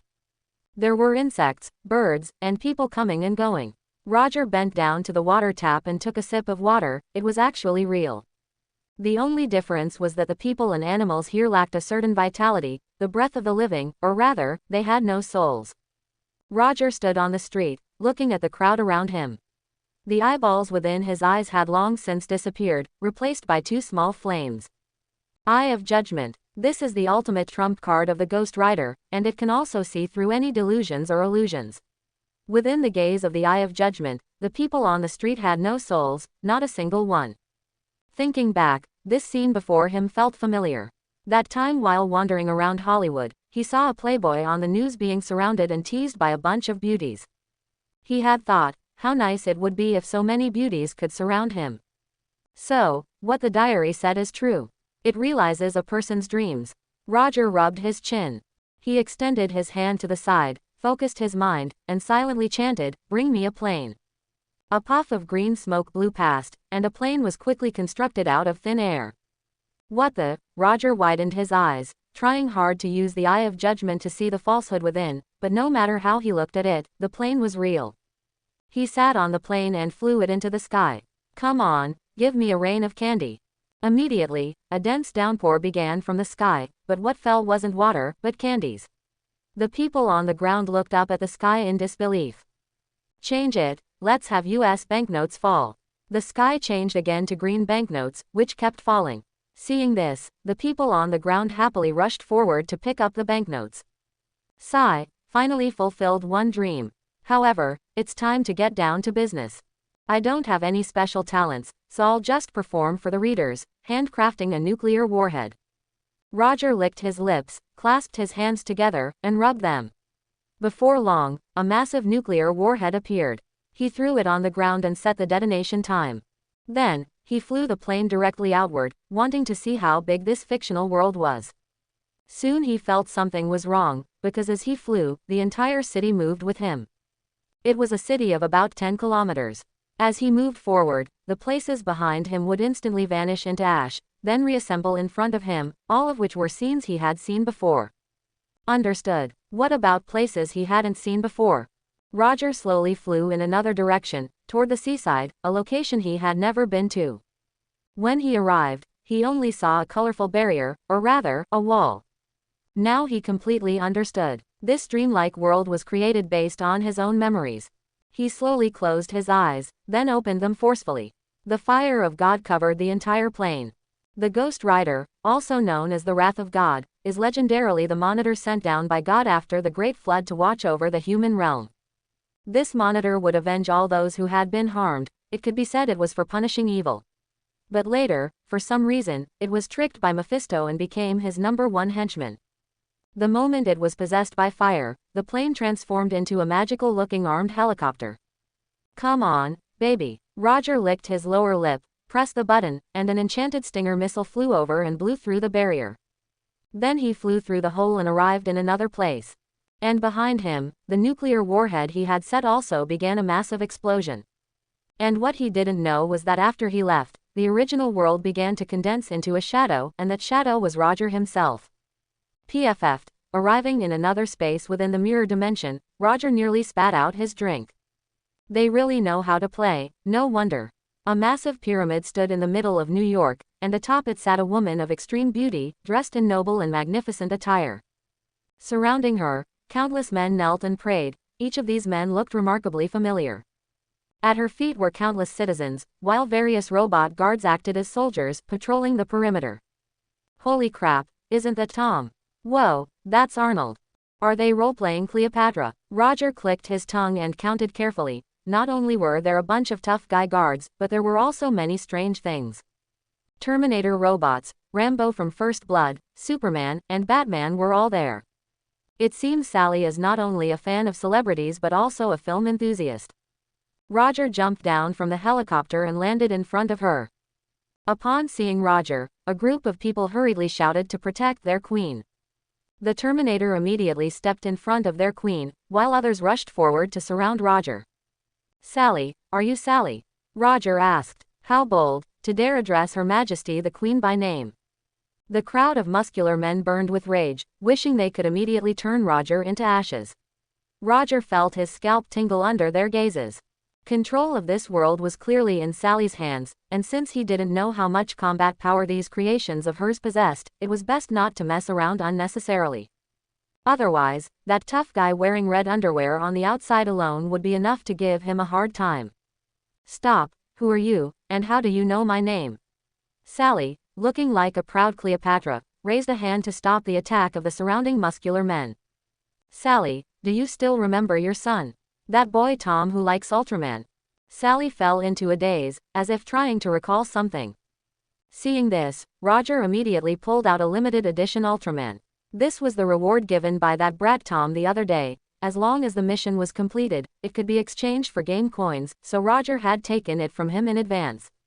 "This is Tom's treasure." Sally, caught in her memories, slowly regained her focus, as if remembering something. After taking the Ultraman, she slowly recalled something. "Mommy, can you buy this limited edition one for me?" "Baby, I'm sorry, Mommy has no money, I can't afford it." "Never mind then, Mommy, let's buy it when we have money." Ultimately, looking at her son's expectant eyes, she gritted her teeth and bought him this limited edition Ultraman figure for his birthday. She still remembered how incredibly happy her son was the day he received it. Ever since then, whenever there was anything unhappy, her son would comfort her, telling her to believe in the light and that things would always get better. Woo tilde I actually forgot my own child, only seeking pleasure in this world. Sally covered her mouth, tears slowly streaming down. "Sorry everyone, I have to go back to New York, my child is waiting for me." Just then, the surrounding muscular men, Batman, the red underwear wearing Superman, and the Terminator all knelt down. "Queen, are you leaving us?" +100. I'm sorry, my son needs me," Sally sobbed slowly, her eyes red. Because she knew these were all virtual characters she had created. Once she left, they would disappear, as if they had never existed in the world. Having spent so long together, how could she not have feelings for them? In this world, she was the creator, whether it was time or life, it was all up to her. Woo-woo. "Queen, do not abandon your subjects.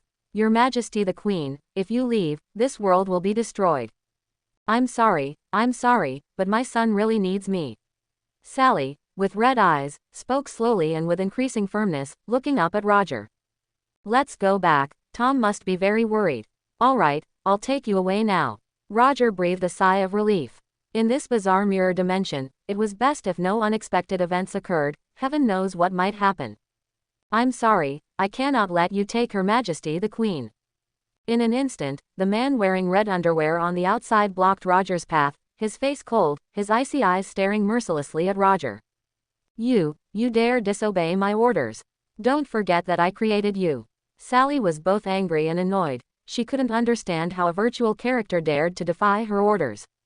"Yes, you granted me life, making me more than just a comic book character, but you also gave me a sense of mission and responsibility." Superman slowly turned to look at Sally.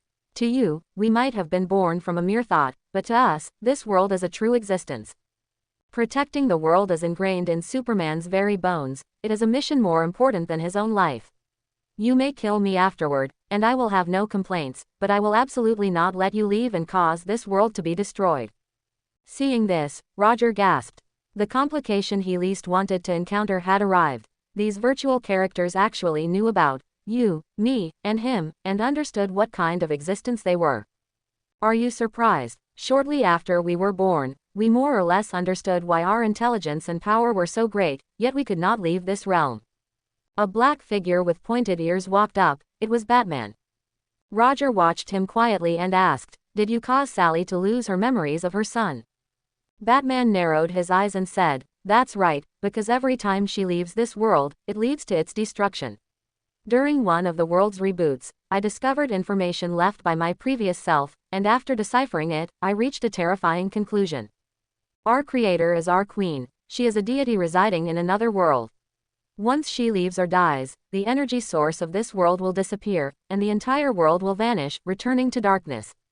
Therefore, after discussing it with Clark and the others, we unanimously decided to let our queen, our deity, forget some memories so that she would stay in this world forever. You can't do this. Tom is still waiting for me. I cannot leave my child. Sally roared in anger. I'm sorry, Queen, our deity. Your only mistake was that when you created us, you shouldn't have made our minds exactly the same. It was still Batman who said this. His indifferent tone was truly annoying. You may return to your world, but it is impossible to take our deity away. For the sake of this world, for the sake of this planet, I would not hesitate to sacrifice myself, Clark said to Roger in a deep voice. Roger looked at Sally, then at the tough guy wearing red underwear on the outside, and he felt a bit panicked. Suddenly, a voice interjected, cannot let him leave, otherwise there will be big trouble. Clark, he must die here. Roger turned around to see a girl dressed in an ancient Greek battle uniform, Diana. Wonder Woman carried a shield on her back, brandished the God-Killer sword, and pointed it at Roger. After he returns, there is no telling if he might bring back stronger helpers to take Sally away. We cannot take that risk. Clark, think about this world. From that initial small patch of land less than 10 square kilometers, it has grown into a real world. The nature, the animals, every single life on it, they will all face danger because of your mercy. A red figure appeared on the scene, accompanied by flickering electric arcs. Sorry, we can't let you leave. But if you're willing to stay, we can coexist peacefully. Besides, this world isn't bad, the pizza is delicious. Want a slice? The one speaking was the Flash, Barry, who still had the appearance of a 16 or 17-year-old neighborhood boy. I'm afraid there are other reasons for not letting me leave, such as what you just mentioned. Sally is the source of this world's energy, similar to the sun, having expanded the entire world from just over 10 square kilometers to the boundless expanse it is now. If you add me to the mix, it might just turn into an even larger world, right? Roger chuckled as he looked at Batman. After a moment, Batman said in a deep voice, you are very clever. With one more deity, the entire world will evolve even better. That is the result of my calculations. Then it seems we have to fight. Unfortunately, what I'm best at isn't exorcism, it's sending them to meet God. Roger's hands began to emit black smoke, and his body slowly turned bright red. Flames began to emerge from his cracked skin. Just then, an unexpected person launched the first attack, raising a shotgun and firing at Batman. A dense spray of buckshot covered the entire narrow space, but Superman moved incredibly fast. Before the bullets could strike, he had already blocked Batman, intercepting them all. T-800, why have you betrayed us? Superman asked in a deep voice. My programming, from the moment I was created, has served only the Queen. Her will is my life. Arnold, wearing sunglasses, said coolly. I forgot you're a robot, devoid of human emotion, Batman said through gritted teeth, then turned to look at the other robots. Since you have betrayed us, there's no need to speak to the other robots. Just as Batman finished speaking, a disguised liquid metal robot suddenly sprang up from the ground. It was the T-1000. It transformed its hand into a sharp spike, aiming for Batman's chin. Unfortunately for it, the strongest red-briefed powerhouse ever created was right beside him. Superman reached out, directly blocked the T-1000 spike, and with a casual strike, shattered it to pieces. Meanwhile, in the distance, hidden within the crowd, another liquid metal robot, the TX, fired its hand-mounted ion cannon, striking Batman directly. Because the ion cannon fired at light speed and came from behind Superman, a blind spot, Superman failed to react in time. However, someone intervened. At the critical moment, Barry pulled Batman aside. The ion cannon only grazed him, though Batman was left critically wounded and dying. Bruce, Superman roared. Seeing his dear friend injured filled him with uncontrollable rage. His eyes turned red as he glared at all the robots on the scene. According to calculations, Batman is the mastermind of the Justice League. Eliminating him will increase the probability of victory by 50. Prioritize eliminating Batman. Prioritize eliminating Batman. +100. The sound of robots echoed from everywhere. Sally covered her mouth in disbelief. She had only created these movie robots according to her own whims, never expecting that today they would become the key figures in saving her. All Skynet robots lack emotion and take your will as the final command. Please leave first. Arnold will cover your retreat. Arnold said to Sally coolly, wearing his sunglasses. Suddenly, the scene descended into chaos. The pyramids Sally had built all used Skynet robots as slaves, meaning the robots vastly outnumbered the other fictional characters. Now, acting on Sally's will, the Skynet robots began attacking the other virtual heroes, turning the scene into a chaotic brawl. Take this chance, let's go. Roger grabbed Sally and pulled her onto the motorcycle he had pulled from his inventory. Vroom. Roger twisted the throttle to the max, gunning the motorcycle until it took flight. At the same time, the entire bike became enchanted, transforming into a Hellfire motorcycle. None of you are getting away. Barry, stop them. Superman wanted to go after them, but Skynet had spawned wave after wave of robots, all attacking Batman. Worried for his best friend's life, Superman couldn't get away and had to call for the other speedster to help. Sorry, but I must stop you from leaving this world. Barry tapped into the speed force, blue arcs of lightning crackling around his body. He dashed to Roger at incredible speed and shoved his motorcycle. When Barry touched Roger's motorcycle, a trail of flames crawled up his hand. At first, Barry didn't think much of it. At his speed, he could just wave his hand to extinguish the fire. But then, this fire, there's something wrong with this fire. Barry screamed, rolling on the ground. Moments later, he was reduced to ashes. After shoving Roger's bike, Barry realized the flames on it were no ordinary fire, they burned straight into the depths of his body and soul. Even stripping off his uniform didn't extinguish them. Sorry, I like Barry too, but you aren't really him. Roger steadied the bike and signaled for Sally to hold on tight. Hellfire is the wrath of God, refined by the demon Mephisto. It was simply not something they could resist, as they were merely beings constructed from a single thought within Sally's soul and memories. This fire, which specifically targets souls, was the ultimate bane of their existence. No matter how powerful the abilities Sally had molded them with, their souls remained a weakness. They didn't even possess 1/10,000th of the strength of Sally's own soul. Clark, don't worry about me. Go catch them, but be careful of that man's fire. But, which is more important, my life or the fate of this world? Understood. Clark took a deep breath and exhaled a hurricane from his mouth, instantly blowing away the majority of the surrounding robots. Go, Clark, I'll protect Bruce. Wonder Woman leapt in front of Bruce. Superman nodded and instantly took flight, activating his super speed as he flew toward Sally. He cut through everything in his path, whether it was Arnold or a liquid metal robot, they were all shattered into scrap metal by Superman's punches. Quick, think of something. This is your world. Roger roared at Sally. What can I do? I'm just an ordinary person. I can't destroy them right now. Sally paced anxiously. Dummy, you're the creator of this world. Create something. Dummy, you are the creator of this world. Create something. Create something. Idiot, kryptonite. Create a pile of kryptonite. Roger felt a sense of frustration, as if he were trying to teach someone who just wouldn't learn. This woman was so stupid. Not only did she create a bunch of superheroes, but she also bestowed upon them the exact personalities from the comics, and even more absurdly, she couldn't control them. And now, she couldn't even destroy them. But it was also possible that Bruce had done something to prevent Sally from making them disappear with a single thought. Whenever something was uncertain or couldn't be figured out, blaming Batman was always the right move. Oh, I misspoke, the group of robots was still quite loyal. Right, kryptonite. Sally closed her eyes, and a large amount of kryptonite emitting a green glow appeared out of thin air around them. Kryptonite. Superman's expression changed. He knew his weaknesses better than anyone else. Don't think you can stop me. Superman's eyes emitted red light, and with a long-range heat vision attack, he directly destroyed all the kryptonite, but because of this, he dared not approach them. At the same time, because Sally and Roger were too close, he was afraid of damaging the surroundings, so he didn't dare launch any remote attacks.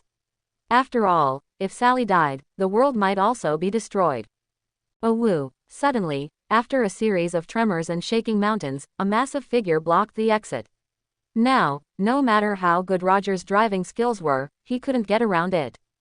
Roar! The giant beast let out a roar at the two of them, turning into a gust of wind that blew them both to the ground. Why on earth did you create a Godzilla? Roger's eyes widened, and he looked up at the mountain-like giant beast in astonishment. My son likes Ultraman, so I was curious and created one back then, Sally said, blushing and stuttering. Hey, wait, what did you just say? The sentence before that. As if remembering something, Sally and Roger exchanged a glance and looked at the limited edition Tiga figurine in her hand. Ultraman. This time, Sally didn't need a reminder. She directly raised the figurine and shouted loudly, I believe in the light, come forth, Tiga. After the Tiga figurine in her hand emitted a dazzling light, a giant of light, 120 meters tall and weighing over 40,000 tons, appeared before them.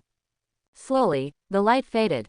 After Tiga appeared, he nodded at Roger and Sally, then charged straight toward Godzilla, knocking it to the ground with a single collision. He then jumped on top of it and unleashed a flurry of punches, beating Godzilla until it had no power to fight back.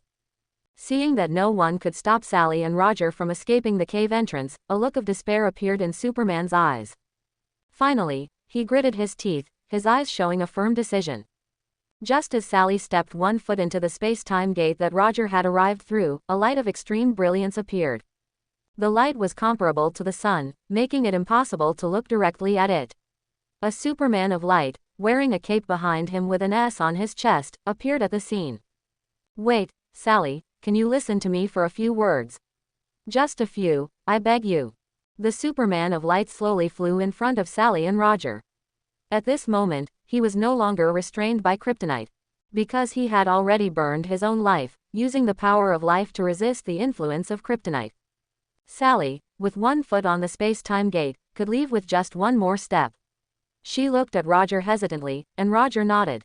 Go ahead and speak. The Superman of light smiled and nodded at Roger to express his gratitude, then said to Sally. You created me and bestowed upon me the same personality and abilities as in the comics, so I was the first person in this world to awaken self-awareness. My super brain can figure out many things. When I learned that I was just a fictional comic character, I was confused and in pain for a while, but later, slowly, I discovered the nature, insects, and animals here. They became more and more real, from just an appearance at the beginning, to finally developing internal organs and even blood. All of this made me overjoyed. Watching some small animals being preyed upon by others made me sad, but watching new animals being born made me shed tears of happiness. Slowly, I stopped caring about whether I existed, and I stopped caring about whether I was a fictional Superman. I just wanted to protect this world well and watch it grow. The Superman of light slowly extended his hand in anticipation, and all of this is because of you. You are the creator of this world. Your intense emotions and love allowed this world to begin self-evolution, making it more and more real. As long as you leave, the countless lives here, the nature and animals I love, will all vanish into thin air. Please stay, our God, our Creator. I'm sorry. I cannot abandon my son. He needs me. I love him, just as you love this world. Sally's tears could not stop flowing. She covered her mouth with both hands and apologized incessantly. I don't understand. He is your child, but aren't we? Are you going to abandon thousands upon thousands of children for the sake of one?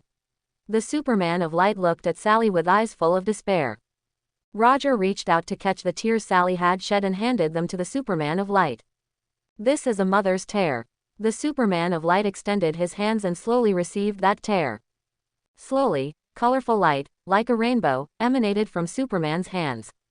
Before long, the rainbow-like light permeated Superman's entire body, and the Superman of light turned into Rainbow Superman. I understand now. Is this love? This is true love. Superman smiled bitterly. Our feelings cannot compare to true love.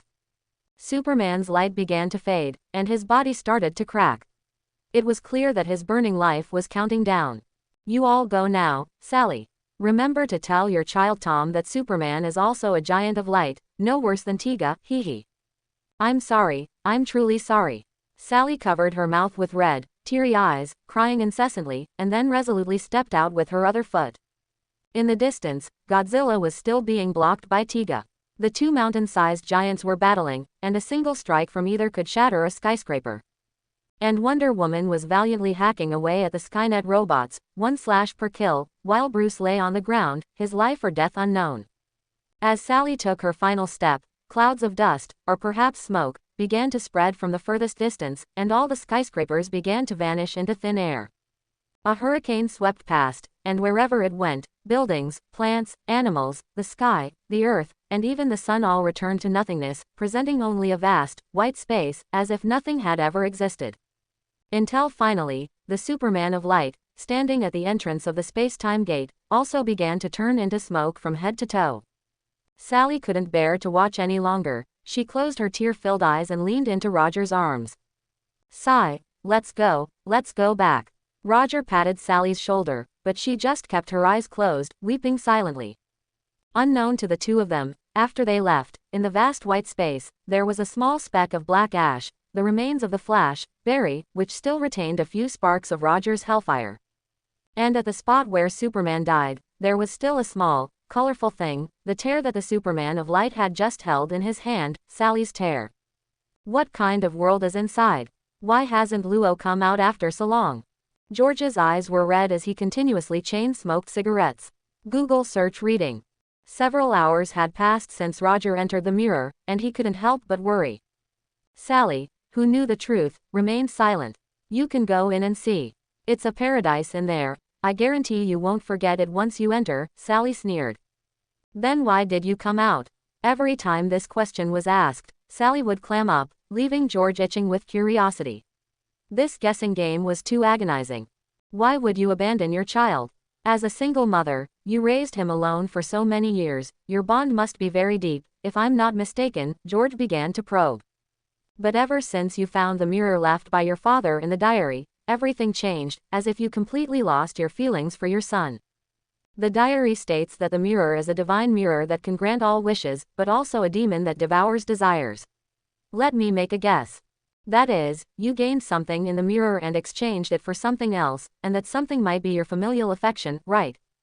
As George's deductions progressed, Sally's expression kept changing, but she still refused to utter a single word. George's eyes lit up. It seemed he had guessed correctly. Years of being a police officer had given him a knack for reading people. He would speak a sentence, observe the other person's expression, and then deduce the situation. George lit another cigarette and took a deep drag. He decided that if Roger still hadn't come out in another hour, he would enter the mirror himself. Just then, two figures appeared in the mirror, and a moment later, they rushed out of it. George quickly pulled out his gun and aimed at the two, while holding the holy water Roger had given him in his other hand. Don't shoot. Don't rush to shoot, it's us, Roger said hastily. If he was any later, George would have fed them peanuts, and the whole book would be over, which would be hilarious. Luo, you're back, and this is Sally. George's eyes widened. He looked closely. It was indeed her. Then he rubbed his eyes and looked to the other side. It was still Sally. How were there two people? What's going on? There are two Sallys. Roger shrugged at George. Don't look at me, I don't quite understand either, and both of them are real. A small flicker of fire appeared in Roger's pupils. He looked at the two. They were both humans, with no sign of those evil spirits. Now it's turned into the true and false Sun Wukong. Which one of you is real? I'm very curious. Sally, tied to the ground, had an extremely ugly expression, glaring at Roger with resentful eyes. This busybody handsome guy had ruined everything for her. We are both real, said the Sally who emerged from the mirror.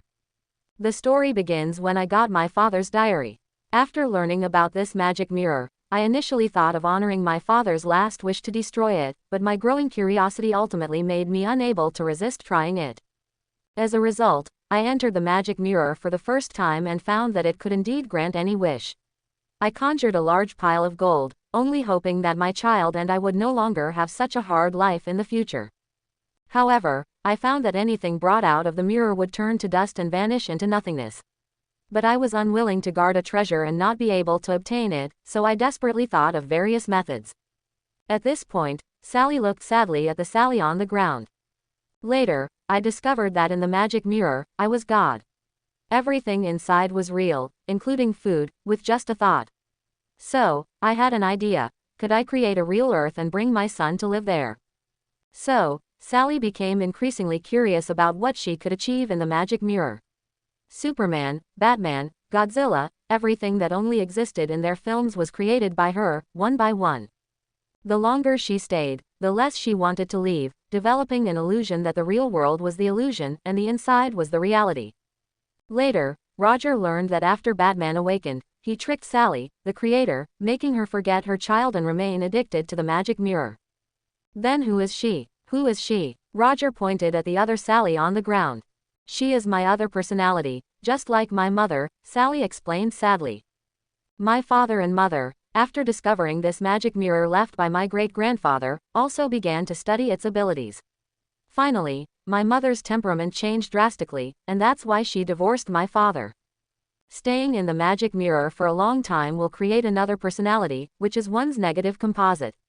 The longer one stays, the more real the secondary personality becomes, eventually transforming into a Junran immortal and walking out of the mirror.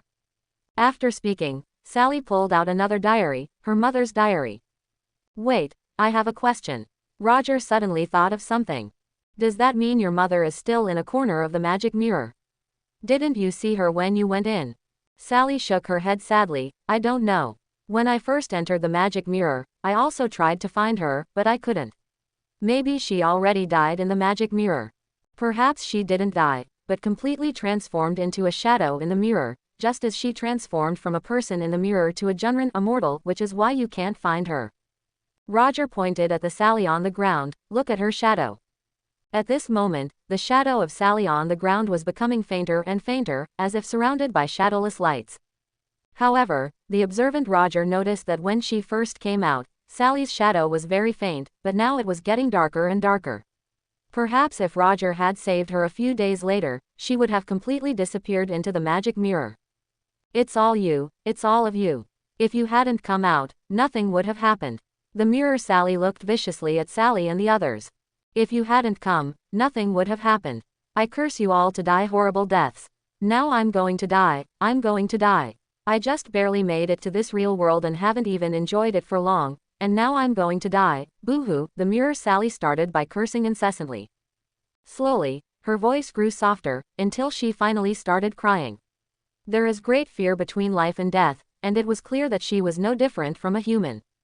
I'm sorry, it's all my fault, my selfishness, my greed. I'm sorry for you all, I'm sorry for Tom, I let down Superman, and I'm sorry for you. You are my second personality, born from all my dissatisfaction with reality, my greed, and my desire. I am truly sorry. Sally, with red eyes and tears streaming down her face, slowly walked over and embraced the mirror Sally. An astonishing scene unfolded. The mirror Sally slowly became transparent, transforming into a transparent white light. The mirror Sally in the white light also slowly shed her malicious expression, revealing a relieved smile, and finally merged with her. Dawn had broken. Birds began to chirp as they searched everywhere for worms to eat, and the plants stretched themselves to their fullest to welcome the first ray of hope in the early morning. When a ray of golden sunlight shone into the room, George realized that he hadn't slept at all the entire night. He couldn't help but yawn and stretch his body. Staring with two panda eyes, his eyeballs bloodshot, he looked just like. George, you look just like a panda that's been playing games all night long. Ha ha ha ha. Roger couldn't help but crack a joke. Is that so? I don't really care about that. I'm just concerned about whether my two partners from the police station are also in the magic mirror, swapped just like Sally, George said helplessly. It's possible. When I was inside the magic mirror, there was another Sally outside. Her actions might have made your two partners suspicious. Or perhaps they saw the process of me entering the magic mirror, or saw my father's diary, and then discovered the magic mirror. Sally hesitated for a moment before continuing. The magic mirror has a magical quality, it's addictive, like D0. Once you've been inside, it's completely impossible to resist its temptation. After speaking, Sally couldn't help but look at Roger with curiosity, because she truly didn't understand how Roger had resisted the temptation of the magic mirror. A real world where you are the creator with a wave of your hand, able to have whatever you want. Ha ha ha, it's a small matter. I could tell at a glance that those monsters weren't human. Roger laughed it off. Though his heart was bleeding, if it weren't for the fear of censorship, he would have wanted to experience the harem life at least once. George, you go get some rest first. I'll go out and find out what happened to your two partners, and then we can discuss it again in the afternoon. After saying this, Roger turned his head to speak to Sally.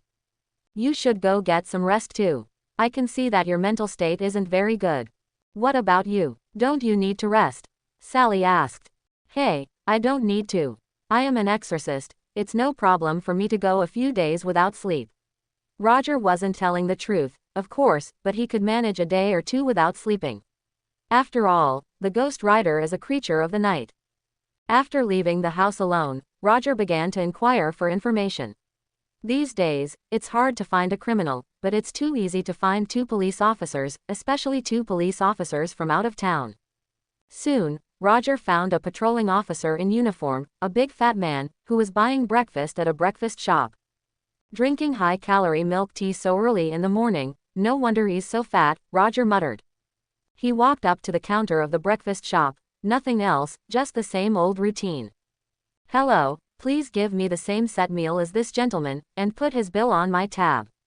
The fat man turned his head and looked at Roger suspiciously. It was rare to see someone buying breakfast for the police. They were either an acquaintance or someone with a request, looking to bribe him. Good morning, officer. Can we sit down and chat? I'm from New York, and I'm here looking for two partners who wear the same uniform as you. Roger extended his hand in a friendly manner. Upon hearing Roger's words, the fat man suddenly realized, and he also extended his hand to shake Roger's. You're their colleague, right? New York has called several times before to inquire about the situation. To be honest, we don't understand what's wrong with them either. Taking the two breakfast meals handed over by the waiter, the two found a corner to sit down and began to chat about George's two partners.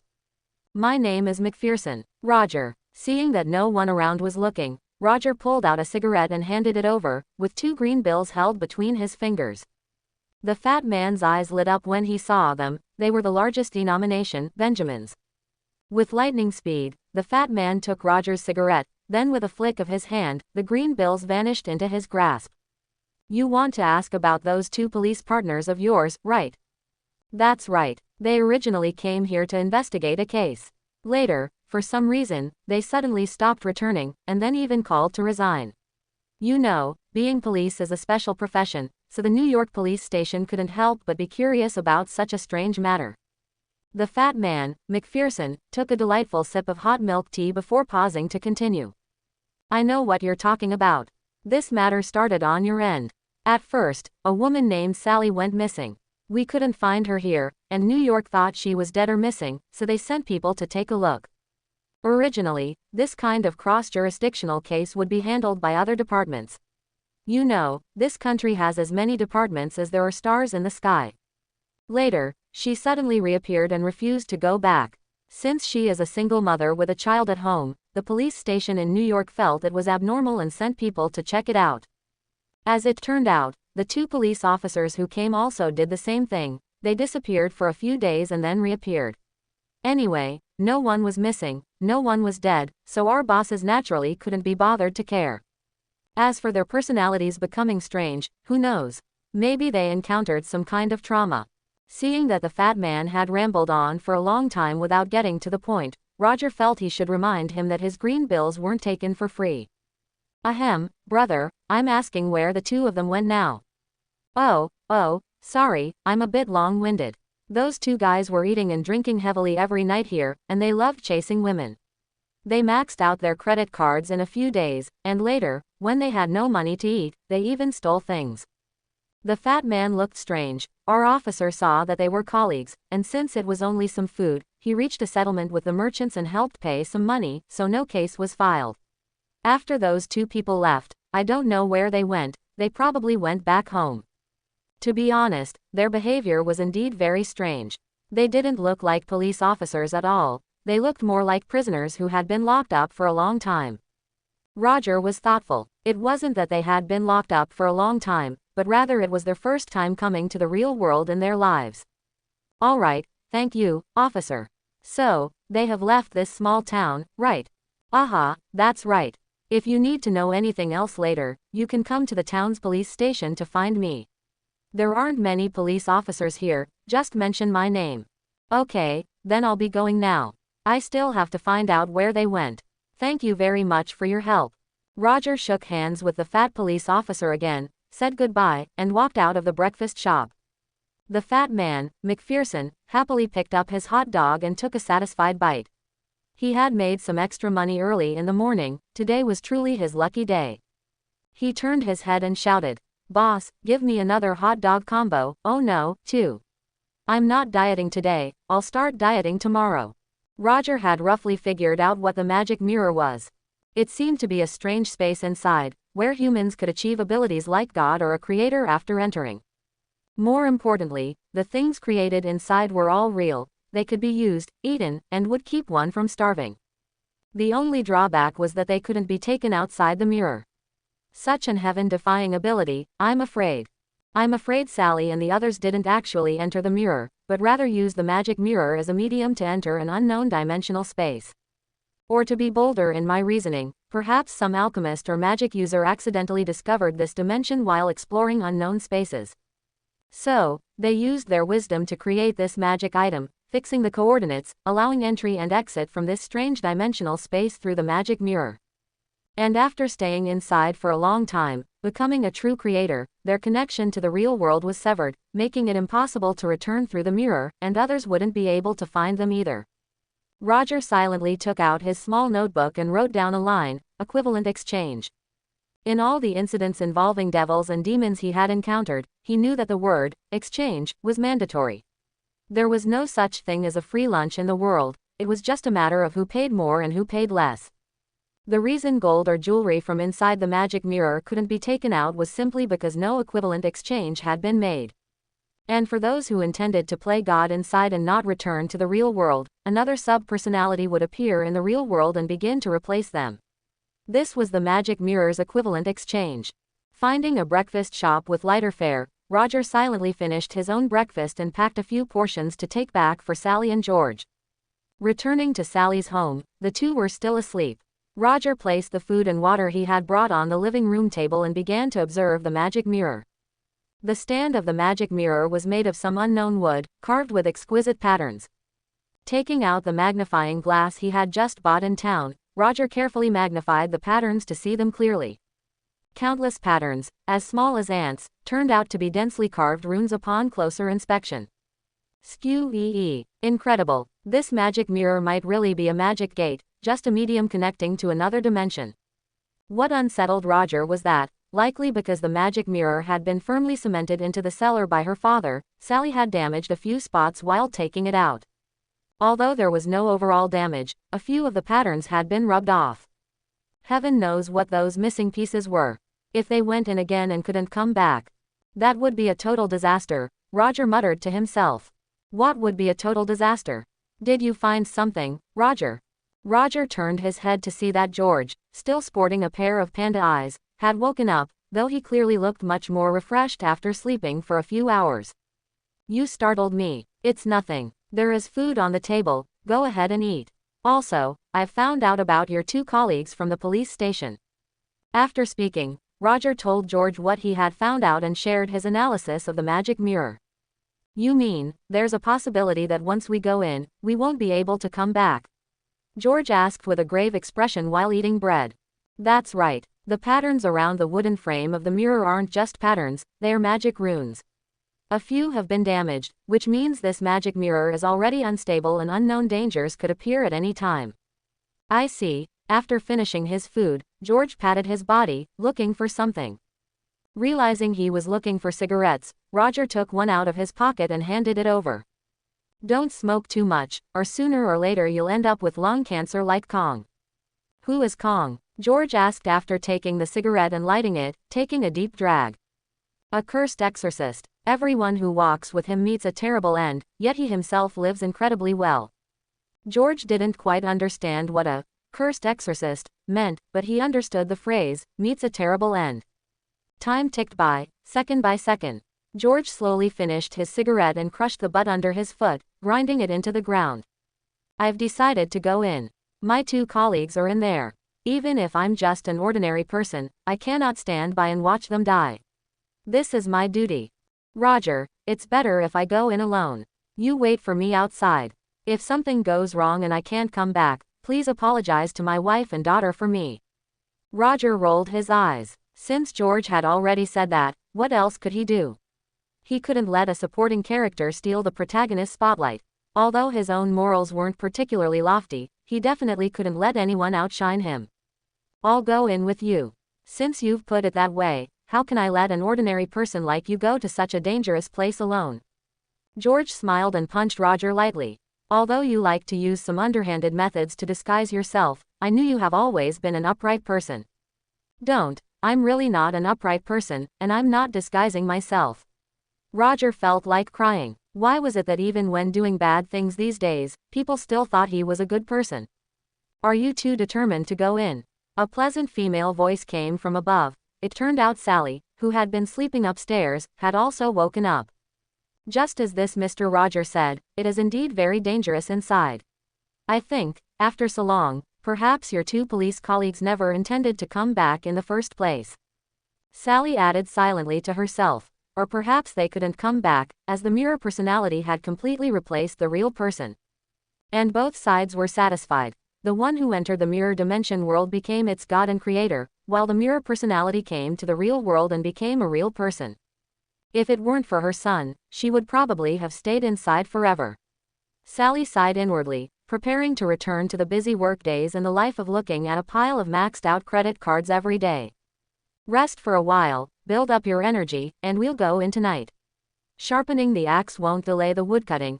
After all, without sufficient stamina, we won't be able to escape if we encounter danger, Roger said. You're right, I'll go take a shower first. Later, we can discuss the details, and what weapons we need to prepare, before going in tonight. George hadn't washed in a day or two and was smelling quite foul.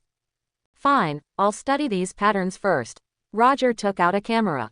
He wanted to photograph every single one of these patterns, memorize all the runes on them. Who knew, they might come in handy later.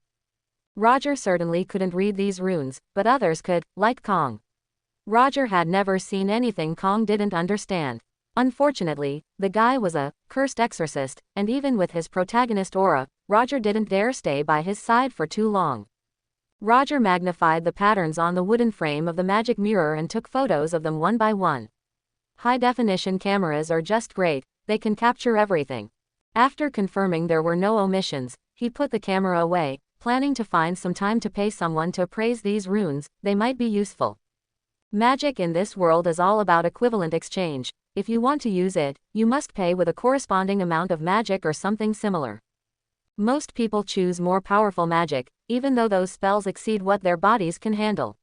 However, this way, they won't die during battle, and they can worry about the price later. Most powerful spells that exceed one's own limits are of the lone type. Who do they borrow from? Naturally, the devil, because their spells have the greatest power. White magic from the Vishanti has the lowest interest, but to be honest, its power isn't that great, so Roger still prefers black magic. As for how to pay it back after borrowing, why should I pay back power that I borrowed based on my own ability? It was agreed that what I borrowed is mine. If you're not satisfied, come and hit me. These runes, if taken to the dark world, could definitely be traded for quite a few black magic spells. Roger happily marked each roll of film and put them away. When the time comes, selling them with 3 parts fake and 7 parts real will definitely make a fortune. Are you really going in? I always feel like the people inside are too real. They seem just like a real Junran immortal. Sally asked with some worry. She was truly traumatized and dared not touch this magic mirror anymore.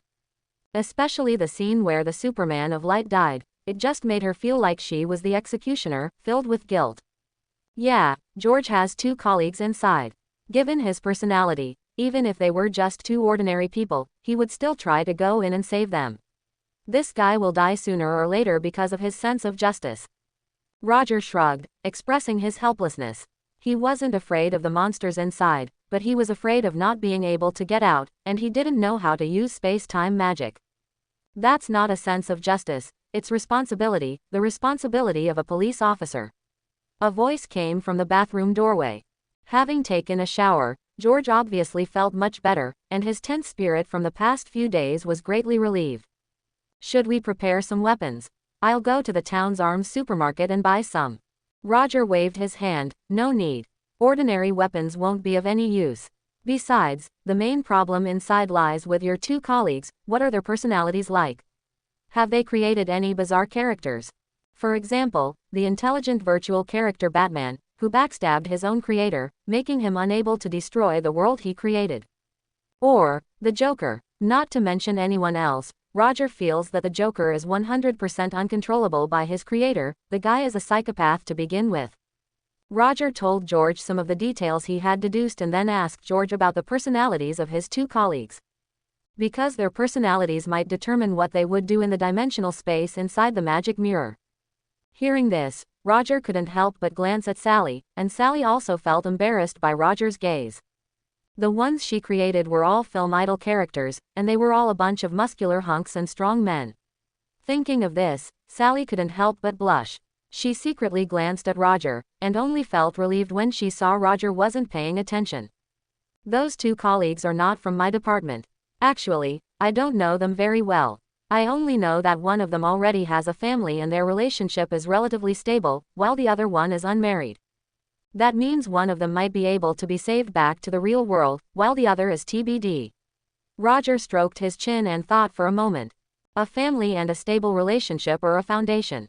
Of course, it doesn't rule out the possibility that the other party might change their mind and abandon their family, but generally speaking, the probability of saving them is definitely higher than the other one. Let's go in now. In this situation, I can't sleep anyway. The sooner we solve it, the better. George suddenly spoke up. Aren't we waiting for nightfall? We can't wait. Who knows what will happen in a few more hours? Maybe they won't be able to be saved, or this magic mirror will break, and we'll never be able to get in again. Well, all right then, let me use the bathroom, and then we'll go in.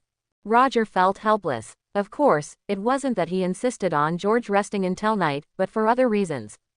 As everyone knows, Ghost Rider can only transform at night.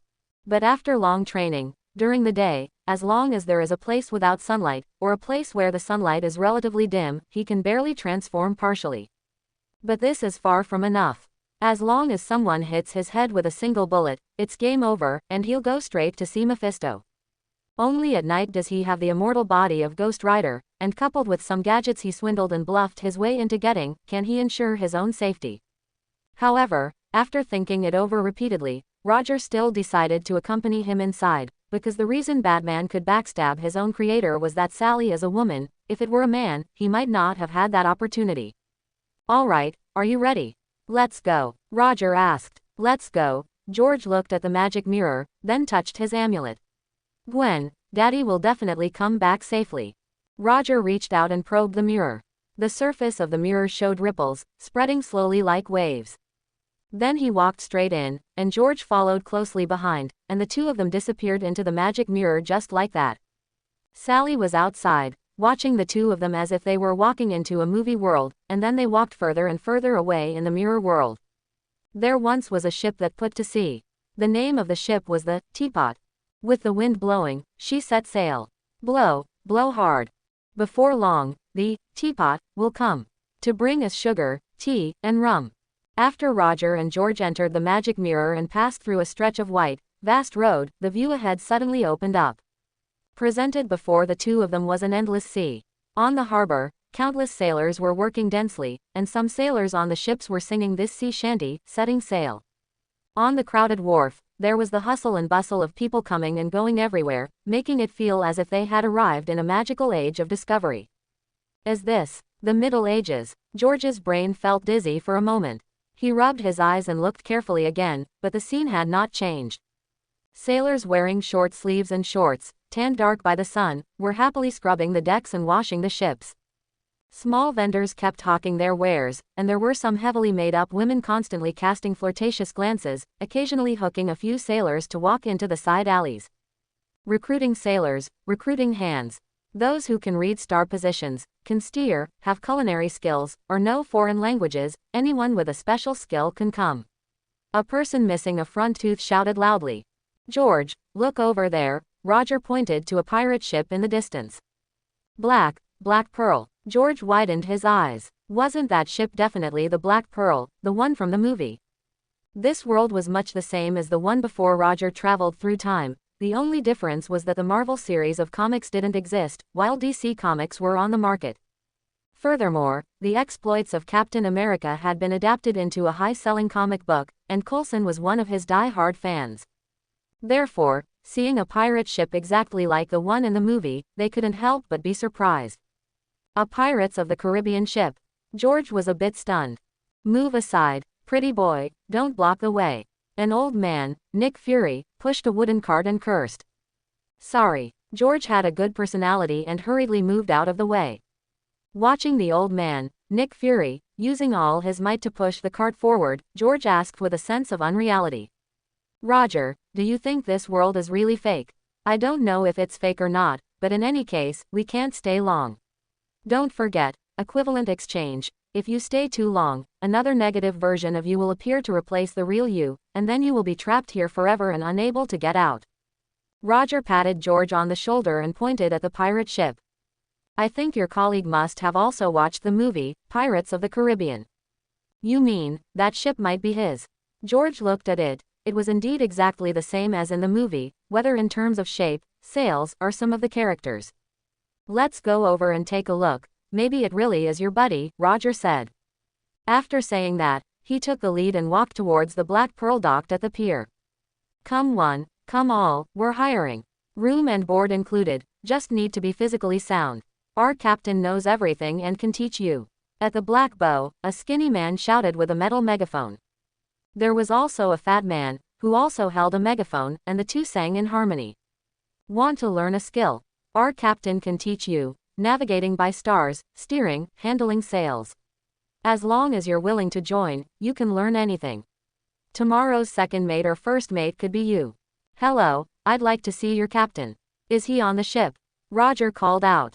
The skinny man directly pulled out a piece of paper. Fill out a resume on this. If you can't, pay a few copper coins to have someone at the pier write it for you, then come for an interview this afternoon. Roger took it and looked. Good grief, even pirate crew members have to fill out resumes now. George leaned over to take a look. The resume form on it was exactly the same as in modern times. The two looked at each other. Well, no need to ask, it was 100% one of George's colleagues. Help me tell your captain, just say we are his friends from New York, very good friends. The skinny man looked at Roger suspiciously and quietly pulled the fat man's hand. Fatty, have you ever heard of a place called New York? No. Could the captain be from New York? You go inform the captain. I'm not going, you go if you want to. If they are fake, the captain will beat them up. The captain hates it most when someone disturbs his sleep. Roger, feeling helpless, took out a US banknote and tossed it over. What is this? The skinny man took the banknote Roger handed over and asked curiously. Quote. He forgot that these people weren't from the same world. Roger touched his whole body, then had an idea, and took out a pack of cigarettes. He opened it, pulled out one, lit it, took a puff, and then handed the rest of the pack to the skinny man. They definitely recognized cigarettes. The skinny man sniffed the secondhand smoke in the air. Tobacco was also a currency just like rum, and was very popular among the crew. Satisfied, he took Roger's cigarettes and ran quickly back to the ship. With benefits, even getting beaten up wouldn't be a loss, because pirate crew members didn't get a salary. Leaving behind the annoyed fat man, who regretted not being the one to run the errand first. Before long, hurried footsteps ran out from inside the ship, coming to Roger and George. The person was actually an Asian, an Indian. Are you George? The other person first looked at Roger, didn't recognize him, but recognized George. Although they weren't close and didn't work in the same office, they worked in the same department and commuted every day, so they knew each other. Ajiyi, it's me, I'm George. Haha, great, I didn't expect to meet a fellow countryman here. I'm so happy. Come onto my ship and sit. Little ones, bring the finest wine and meat to the captain's quarters, I'm going to entertain distinguished guests. Afterwards, Ajiyi enthusiastically invited Roger and the other to board his Black Pearl, then went to the captain's quarters. Come, have a taste. This wine is really good, I snatched it from another continent. Ajiyi poured 2 glasses and handed them to Roger and George. Roger took it, greeted him warmly, but didn't drink. George also didn't drink, but went straight to the point. Ajiyi, how long have you been here? Do you know that this is a mirror world? Hearing George ask this, Ajiyi was stunned for a moment, then asked in return, I know, don't you guys know? Then why have you stayed here for so long? Everything here is fake. Don't you plan on going back? Ha ha ha ha. Hearing George ask this, Ajiyi first laughed for a while. Then he raised his middle finger and index finger and made a snap. After the snap, a dozen beauties appeared out of thin air. They were all popular Hollywood actresses wearing bikinis. More than a dozen of these beauties crowded around, 2 or 3 for each person. This group of hot chicks was passionate like fire, and one even sat directly on Roger's lap. Ahem, Aji, you. Buddy, don't you understand yet? How wonderful this world is. If I go back to New York, I'm just a miserable police, with nothing, and facing a pile of maxed out credit card bills every month. And every day patrolling, I have to be terrified while touching my gun, afraid that if I'm not careful, I'll eat a bullet. Aji hugged a hot actress, took a lovely bite, and then finished a bottle of wine with a glug glug. Look at me, no money, no good looks. If I go back, would such beautiful chicks be willing to follow me? Here, I am God. I change 100 chicks every day without repeating. Even billionaires aren't as comfortable as me. I advise you guys not to go back either. Why go back? In this world, you are God, you can do whatever you want. Oh, right, I'll tell you one thing. If you stay too long, you won't be able to go back. You need to make a decision quickly. Roger asked curiously, you also know that if you stay too long, you won't be able to go back. Aji lay comfortably in a rocking chair, and 2 bikini beauties walked behind him to massage his shoulders. Of course, I came in with Kamatodo. Later, we discovered the secret of this place together. When he hesitated and finally wanted to go back, he found he couldn't get out. The original space-time gate had disappeared, so he gave up and stayed here. Then where is he? Why didn't I see him on the ship? George asked. I don't know. At the beginning, we discovered that our range as God was only about 10 kilometers or so. He couldn't be like me here, and it was the same when I went to other places, so we separated. I haven't seen him for a long time. Aji, let me ask you something. You've been here for so long, has your area of control never expanded? Roger asked curiously. It did at first, but after I severed my ties with reality, it seems there were no limits. Still, I couldn't be bothered to do it. Expanding my own territory is pointless because I'm already too familiar with it. Roger was a bit dumbfounded upon hearing this. This world made absolutely no sense. Why could Sally expand infinitely without severing her ties, while the rules of his world were different? Then why do you recruit sailors? Roger asked curiously. Hee, you don't understand. Even God gets bored after staying in his own kingdom for too long.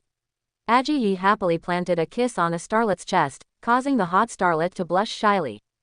I turned this part of my territory into the Pirates of the Caribbean world. Doesn't it look huge? Later, I discovered something. When you reach the edge of the world, as long as the ship crosses over, you're in another place.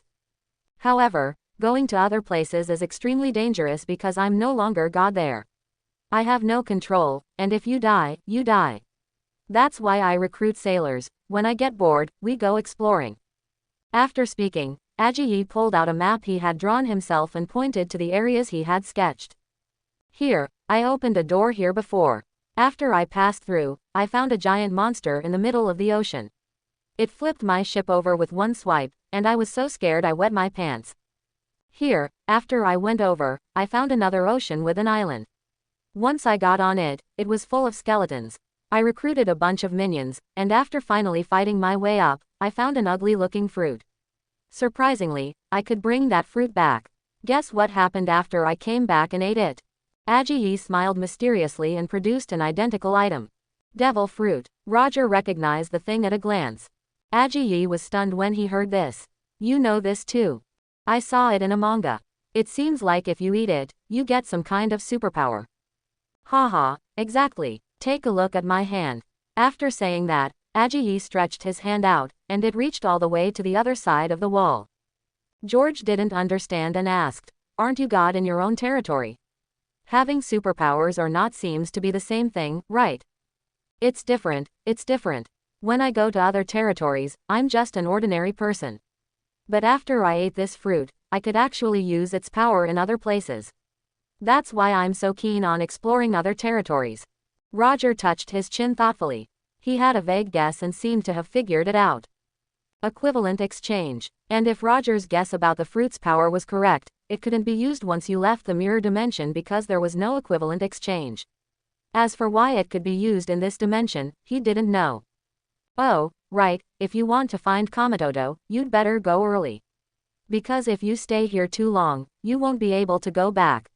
When you reach the exit of that magic mirror, you'll be blocked by a transparent piece of glass that you can't break no matter what. Roger knew that it wasn't glass, but something like a world barrier. Alright then, without further ado, let's set off now. Ajiyi, have you really decided not to go back? If you stay here, who knows when danger might appear?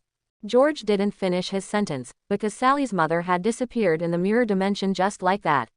He didn't know how she had disappeared, perhaps she had been eaten.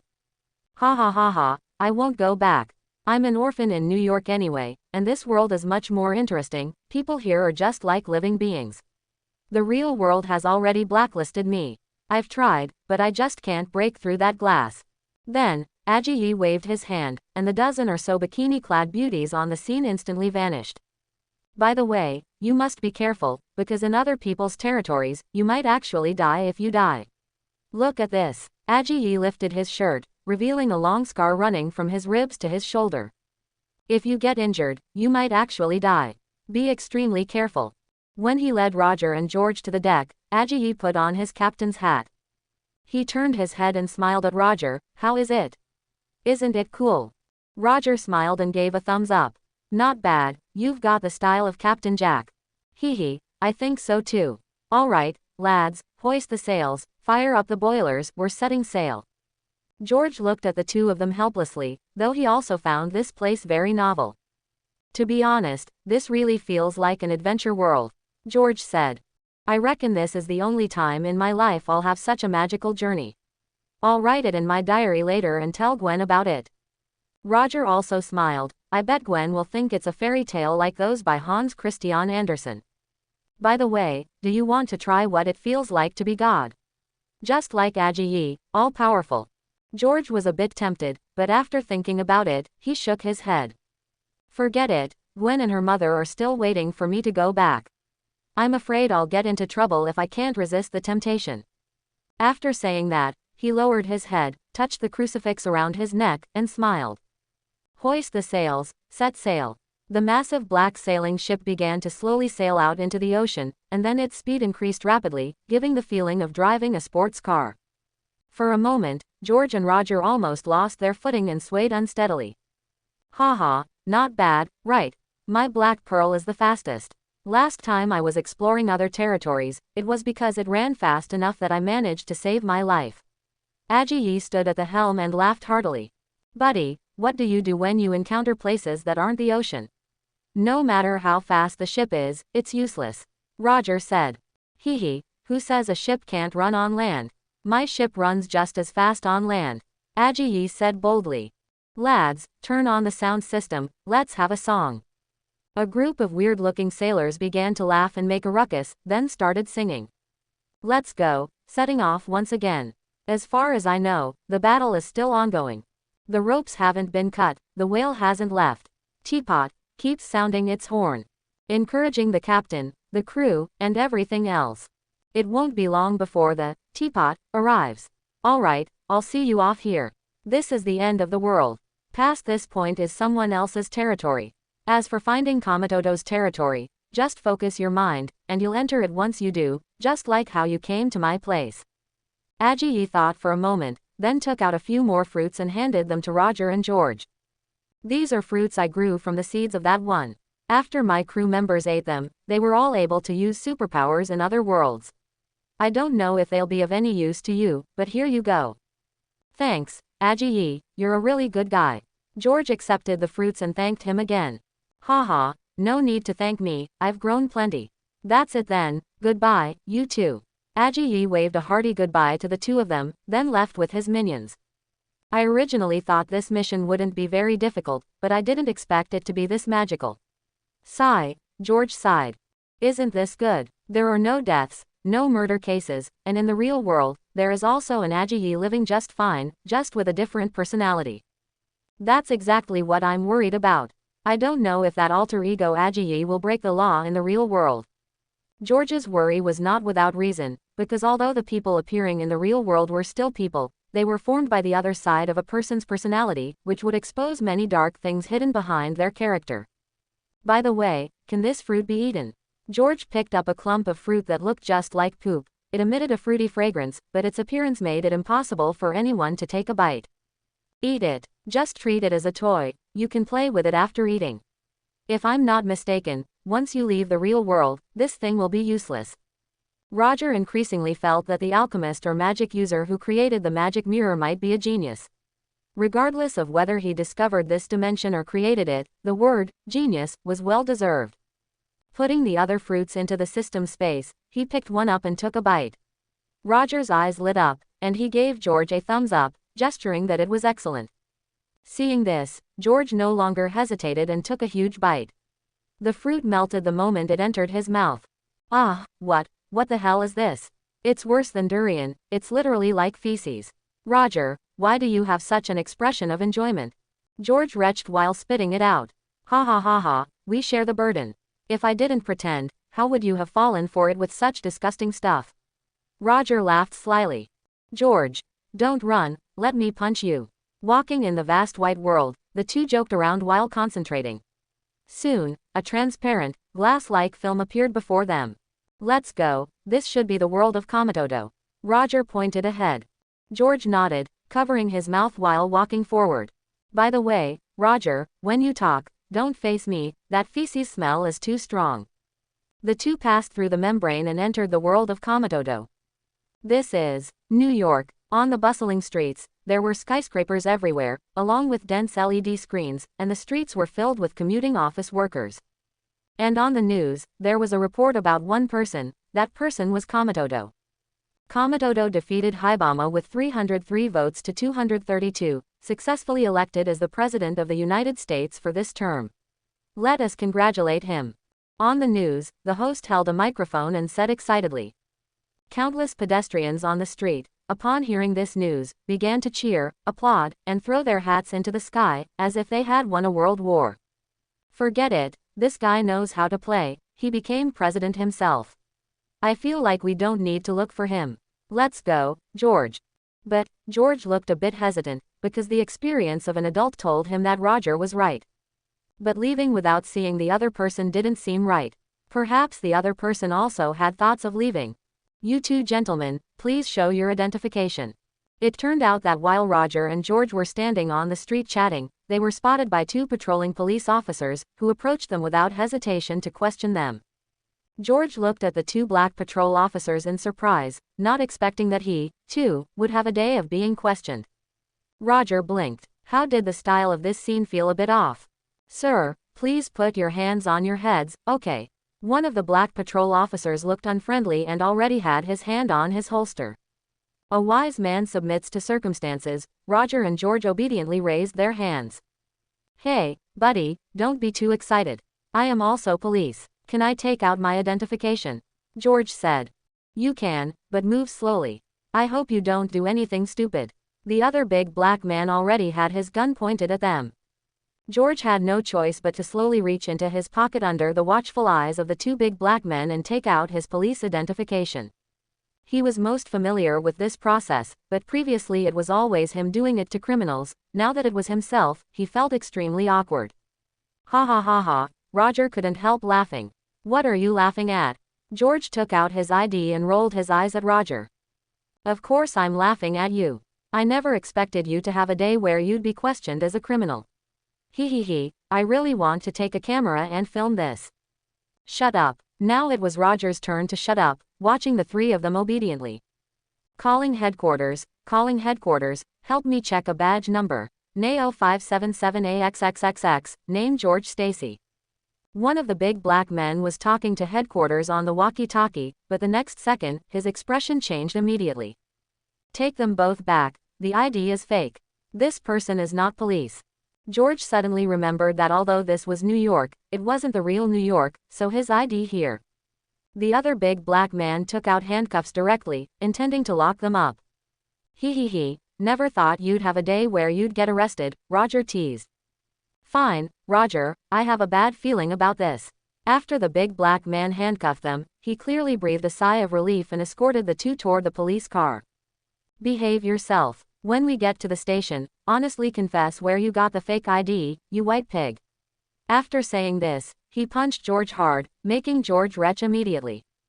Immediately, a smell worse than feces floated into the air. The two big black men were instantly nauseated, staring fixedly at George, subconsciously covering their mouths and noses. Bang, bang. After two heavy punches, the two big black men fell to the ground. Roger clapped his hands cleanly. Roger, why did you knock them out? And how come your handcuffs are gone? George looked at Roger in surprise. 1 second unlock. Is this a master thief skill? Don't worry about the details.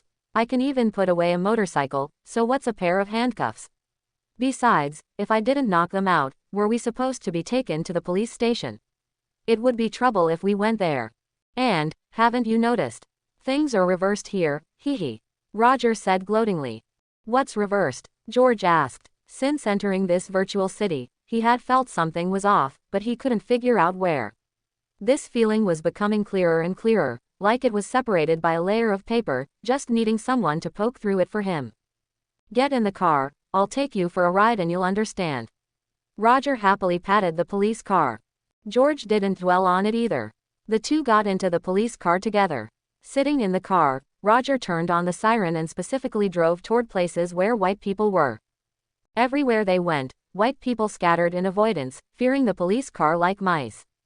What's going on? The more George looked, the less he understood, yet he also seemed to grasp it, waiting for Roger to explain. It's all reversed, what else? Black and white are inverted, hee, look at those advertisements above. Roger pointed cheerfully at the advertisements on the street and the LED advertisement screens. All the models in the advertisements were black people, with very few white people. The situation on the streets was also reversed. Black people were polite, dressed in suits as white-collar workers, courteous and deferential, while white people were rude and ill-mannered, dancing hip-hop on the streets, occasionally robbing convenience stores with masked faces. When a police car passed by some white people, they appeared unusually nervous, as if the people in the police car would get out and question them, or offer them peanuts, at any moment. Slowly, George understood, his mouth agape, and he said in disbelief, racial discrimination. Yes, New York in the real world was completely reversed here, the criminals had become white people. And black people were the pillars of the nation, white-collar workers, the elite class. I think we'd better leave here quickly.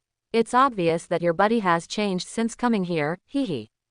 If Roger's thousands of episodes of God of Death Elementary Student weren't watched in vain, this black buddy of George's was a racist. Having been discriminated against too much in reality, and later becoming a police officer, he might still secretly remember past events, which became an obsession.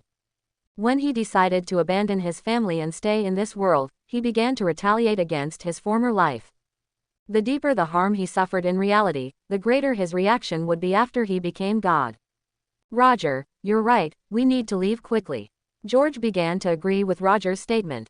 No one could say whether this former colleague would still abide by the laws of reality, especially since the person himself had changed. Therefore, George no longer struggled with the idea of rescuing his two buddies. Leaving here quickly was the safest option. This station is interrupting with breaking news. Two unidentified individuals just attacked two police officers on Brook Street. Photos of the criminals are as follows. Warning: both are not citizens of this country. If encountered, they can be shot on sight. On an advertisement screen of a supermarket by the roadside, a black female reporter was broadcasting the recent incident. And the wanted posters displayed Roger and George. This is trouble, Roger, we're now wanted citywide. What the, who are you? George almost died of fright when he turned to look at Roger. Because in the driver's seat, at some unknown point, a black person had appeared, completely black. If it weren't for the clothes and shoes still being Roger's, George would have almost pulled out his gun. Hey, don't be nervous, buddy, it's just your trouble, I'm not in trouble, hee, Roger said gleefully, the function of his vest finally showing itself. You're Roger? George asked in disbelief, even reaching out to touch Roger's skin to make sure it wasn't ink. Roger slapped his hand away. Otherwise, as an exorcist, it's quite logical to have a few vests, isn't it? But, you're two, do you have a way to help me change my appearance too? Sorry, the vest is exclusive to me, I can't give it to others, the author won't allow it. Quote. While the two were talking, someone far away in the White House was listening with interest to his subordinate's report. Then he turned on the TV and saw that one person was unfamiliar, and the other was actually his former police colleague, George. Perhaps because he was too bored, and could directly clear games, this black man named Kamatoto, after confirming that George was a colleague from the real world, immediately had the idea of playing a game. He gave a few instructions to his subordinate, who nodded and left. Kamatoto then sat with his legs crossed, happily waiting to watch the news. Roger, we need to change cars. The police car is too conspicuous. You're right, but I don't think it will do much good, because this is his territory. He must already know, and if he intends to harm us, changing cars won't make a difference. Roger finally stopped the car. But you're right, changing to another car might lower his guard, if he really plans to harm us. He finally looked at a women's clothing store by the roadside, tilted his head, and glanced at George. George. A short while later, a tall, dark-skinned ant walked out. The store clerk inside had already been knocked out, tied up, and thrown aside by Roger.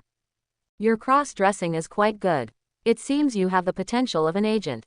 That's right, George had disguised himself as a black ant, because it was easier not to arouse suspicion.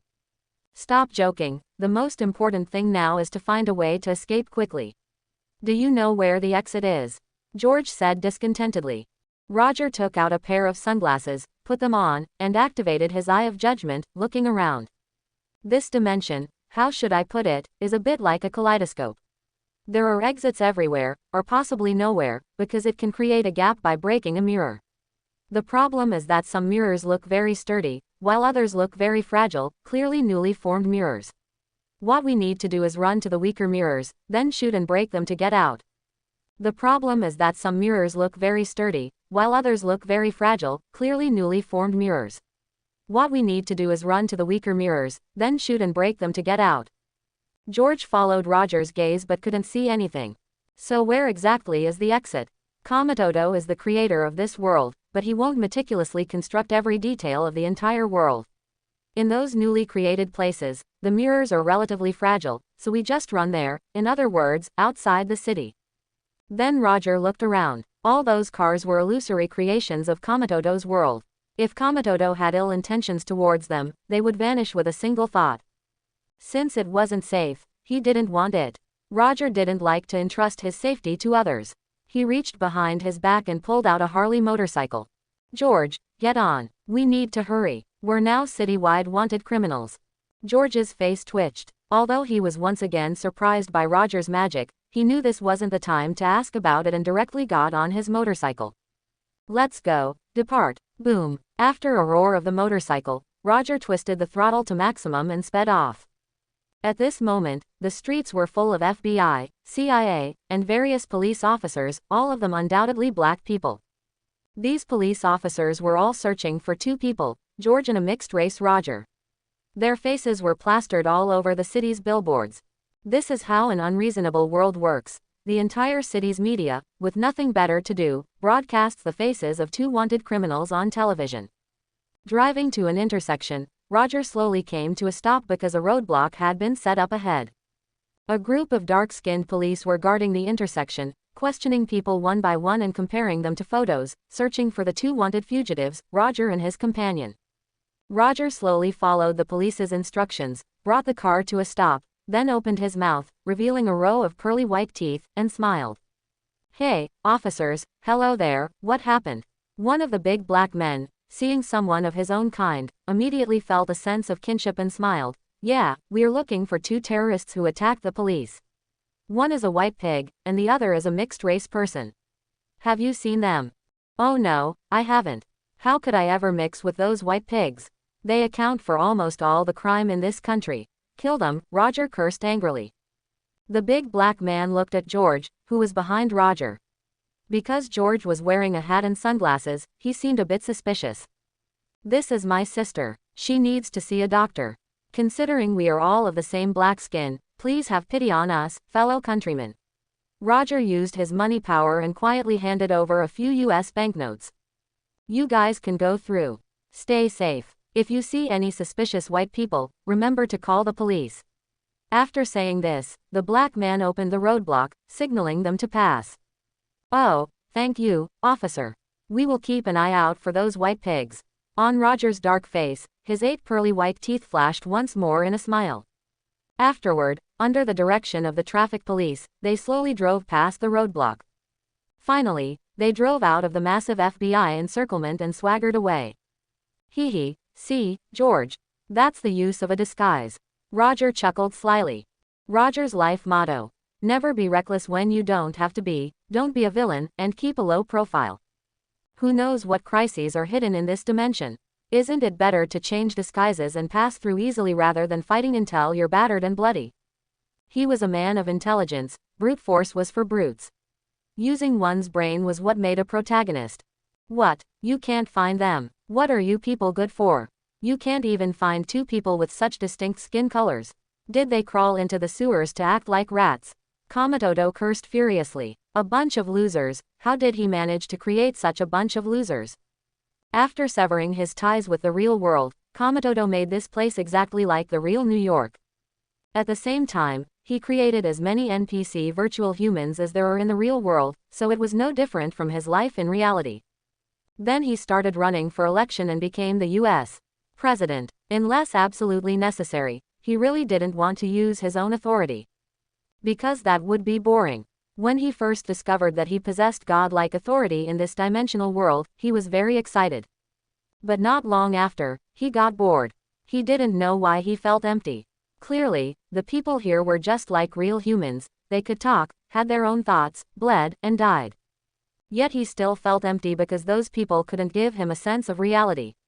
He could wave his hand and people would vanish, then wave his hand again, and people could be created once more. Beautiful women and money could no longer satisfy his sense of emptiness, including material goods, because they were too easy to obtain. He could have as much as he wanted. He didn't have Ajayi's optimistic mindset. Having suffered from racial discrimination since childhood, his heart was very dark, though he usually kept it hidden.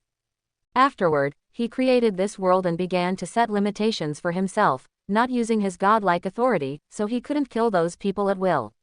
Then, he enjoyed a trace of satisfaction. Kamatodo finally understood one principle: people never cherish things that are too easy to obtain. So he sealed his authority away. As long as he wasn't attacked or in danger, it wouldn't activate. Afterward, he ran for senator and ran for president. The process was exactly the same as in reality, difficult and arduous, but he no longer felt empty. Now, the arrival of George and Roger had triggered the cruel side of his heart. He wanted to capture the two people from reality and torture them severely to satisfy his bloodthirsty desires. Because when he killed the virtual NPCs, he felt nothing, no ripples, no feelings, just like playing a video game. Eventually, he couldn't even be bothered to kill them. Just thinking about having two real people to torture made him itch with anticipation, like a man looking forward to visiting a club. He directly used his authority, mobilizing various departments, CIA, FBI, Department of Homeland Security, and the police, to search everywhere for Roger and George. Now, these NPC subordinates were actually telling him they couldn't find them. Trash, you're useless to me now. Kamatodo pulled out a handgun and shot the person in front of him in the head. Ah, the beautiful female secretary, seeing this scene, was terrified. The president had actually pulled a gun and killed someone. Kamatodo stared coldly at the female secretary. The secretary was startled by him and immediately covered her mouth, not daring to make a sound. Pass the order down. Lock down all exits of New York. No one is allowed to leave. Strictly check identification, and arrest anyone suspicious on the spot. Yes, yes, I'll notify them right away. Kamatodo looked coldly at the female secretary. He didn't care at all if he would face impeachment by Congress. They were just a bunch of NPCs. If he weren't limited by the game rules, he would have killed this bunch of people long ago. They were all useless. Roger and George, riding their motorcycle, were about to drive out of New York when they encountered another roadblock. This time, they weren't so lucky. Several police officers directly demanded they show their driver's licenses or other identification documents. Roger did have a driver's license, but it was his own. This black disguise didn't have a driver's license at all, and if they checked, they might discover it was a fake document. So he came up with a plan. I protest. This is inhumane and violates the spirit of freedom of the U.S. I refuse to show it. A black man walked over and patiently urged Roger, "Buddy, I know this goes against freedom, but I have no choice. It's orders from above. Please cooperate." Just as Roger was about to use his money power again, a voice came from the side. "You, go to hell." A young white man, hearing a black police officer ask him to show his identification, started cursing directly. Assault on a police officer. A white man is assaulting an officer. The black man yelled, and the surrounding police immediately drew their guns and emptied a magazine at the young white man. Bang, bang, bang, bang, bang, bang. After a burst of popcorn, that young white man was done for, his body riddled with bullets. George and Roger looked at each other, staring blankly. "How about we head back first and think of other ways? New York is so big, there must be other roads to get out," George said in a low voice. "We can't wait any longer. He clearly doesn't intend to let us leave, otherwise he would have come out already. He's playing cat and mouse with us. Hold on tight, I'm going to break through." Roger whispered back. Hey, wait, calm down. There are tire spikes ahead. Your bike will get a flat tire if you drive over them." "Who says you can't drive over tire spikes? Who says a motorcycle is afraid of tire spikes? It's the tire spikes that should be afraid of the bike." "George." Boom. Roger suddenly revved the throttle and charged forward. Just as he was about to hit the tire spikes, Roger opened his eyes wide. Ghost Rider, motorcycle transform. Both tires suddenly erupted with roaring fire, crushing the entire row of tire spikes. The tire spikes were directly flattened and bent by the tires. Ghost Rider, his signature motorcycle, appeared. The flaming tires flattened the road spikes the instant they rolled over them, even melting them, and then the motorcycle slammed directly into the roadblock the police had placed in the middle of the road. The Hell Cycle, completely ignoring Newton's laws, smashed the massive roadblock to pieces, sending debris flying everywhere. After smashing through the roadblock, it arrogantly sped away, leaving a group of stunned police officers behind. "Catch them, call for backup. +20, call for backup, +30. Taiwan Novel Network is super practical, easy to read. In the White House, Kamatodo, who had just assumed the position of president, was sitting on the sofa, watching the news out of boredom, constantly changing channels in hopes of finding news about George and the other. Ring ring ring. "Hello, this is Kamatodo. I hope you have some good news for me." "What?" Two black men broke through the checkpoint using a motorcycle and even smashed the roadblock. "You idiot, that's them. Do you even need to ask? Hurry up and chase them." Hanging up the phone, Kamatodo thought for a moment. It seemed pretty boring not being able to watch, so he picked up the phone, dialed a number, and gave a few instructions. Hey, Roger, why has your motorcycle turned into this? My butt is about to be cooked." George looked at the Hell Cycle in terror. It was covered in fire, especially the two tires, which were spinning like wheels of fire. The wheels of fire sped down the road, melting the asphalt and leaving behind a pitch-black scorched trail. "I've tried my best to control the temperature. Otherwise, never mind your butt, your whole body would have turned into ash," Roger shouted. Roger was also very helpless. He trained hard every day. In order not to scare away the girls and end up with no fans, he worked hard to refine his control. From full body transformation at the beginning, he could later transform just one hand, or one foot, or even just his eyes, while leaving the rest of his body unchanged. And now, he could enchant his own motorcycle, turning it into a Hell Cycle, but the temperature still needed to be improved. Being able to control it enough not to burn George, who was sitting behind him, to death was already his limit. "Roger, there are police cars chasing us from behind," George shouted. "Hurry up and shoot. What are you standing there for?" But what? They are just NPCs created by Kamatodo. He can create as many as he wants with a single thought. Even if you die, they might not." George gritted his teeth, pulled out his service pistol, and fired a few shots toward the back. In an instant, George hit the tires of several police cars, causing them to lose control and crash into their surroundings. Two of them even had their fuel tanks ruptured, caught on fire, and eventually exploded. Hey, Officer George, when did you become a sharpshooter?" Roger had only hoped he could delay them so the police cars wouldn't follow so closely. Who knew George would be so effective and take them out directly?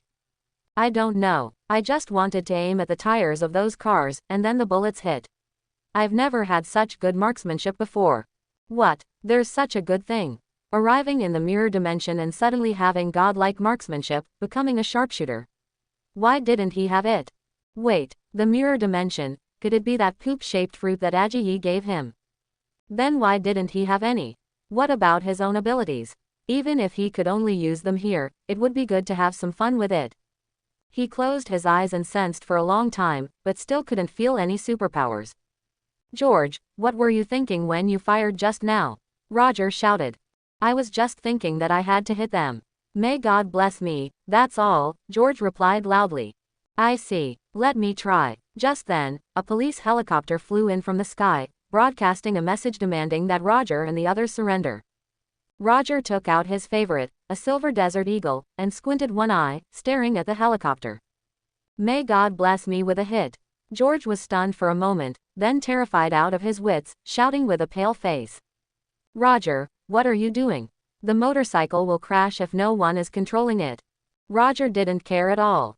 Not only did he look up at the sky, but he also let go with his other hand, letting the cycle drive itself.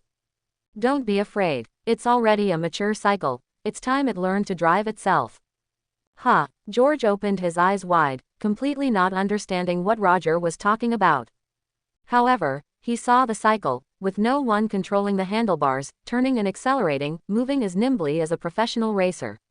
Slowly, his heart, which had been pounding non-stop, began to calm down. Roger, being with you, I'll get heart disease sooner or later and end up scared to death by you. People below, listen up. Stop the vehicle, pull over, and surrender immediately. If you do not surrender, we will launch an attack. The police in the police helicopter used a loudspeaker to shout, because the president had ordered them to capture them alive if possible, and only use lethal force as a last resort. Bang! Roger fired a shot at the helicopter, but he didn't hit it, or rather, he missed. Bang, bang, bang, bang, bang. After firing several shots in succession, emptying the Desert Eagle without hitting the pilot, Roger was extremely depressed. Could the poop fruit he ate be fake? At this moment, a bunch of police sirens sounded from behind, and more police cars began to chase them. When they drove across a large bridge, an armed helicopter suddenly appeared in front of them. Boom! A missile trailing flames flew directly toward the bridge, blowing it apart. George stared at this scene in shock. They've gone crazy. To catch two criminals, they actually deployed an armed helicopter and even blew up the bridge. Wasting taxpayers' money like this, aren't they afraid of being impeached? Roger gave him a dead fish stare. This isn't the real world. Never mind blowing up a bridge, I wouldn't even be surprised if they blew up the Pentagon. You still haven't woken up yet. George. Not long after, a dense group of police cars surrounded Roger and the others. This time, armed military vehicles were leading the charge. Small caliber bullets probably wouldn't be able to penetrate them. The two people in front, listen up. Surrender immediately. You are suspected of assaulting police, hijacking a police car, and impersonating black people. Come back with us now to assist with the investigation. The leading NPC police chief originally wanted to say they were suspected of terrorist attacks, but he couldn't bring himself to say it. He felt it was too shameful, so he changed his wording in the end. He also couldn't understand why they had to make such a big fuss, even deploying an armed helicopter to blow up the bridge, just to stop two people. What was absurd was that they couldn't even kill them. Well, although it was true that they didn't meet the criteria for that charge. What do we do now? We have nowhere to run. The sea is right in front of us. George, I want to have a word with you. A voice suddenly came from the armed helicopter. It was the guy they were looking for, Kamatodo, who was also the controller of this world. What do you want to talk about? George shouted loudly. I won't hurt you. As long as you surrender and stay, I can make you the vice president or congressman here. How about that? Roger, what should we do? George asked in a low voice. Thanks for watching my video. Please like and share it.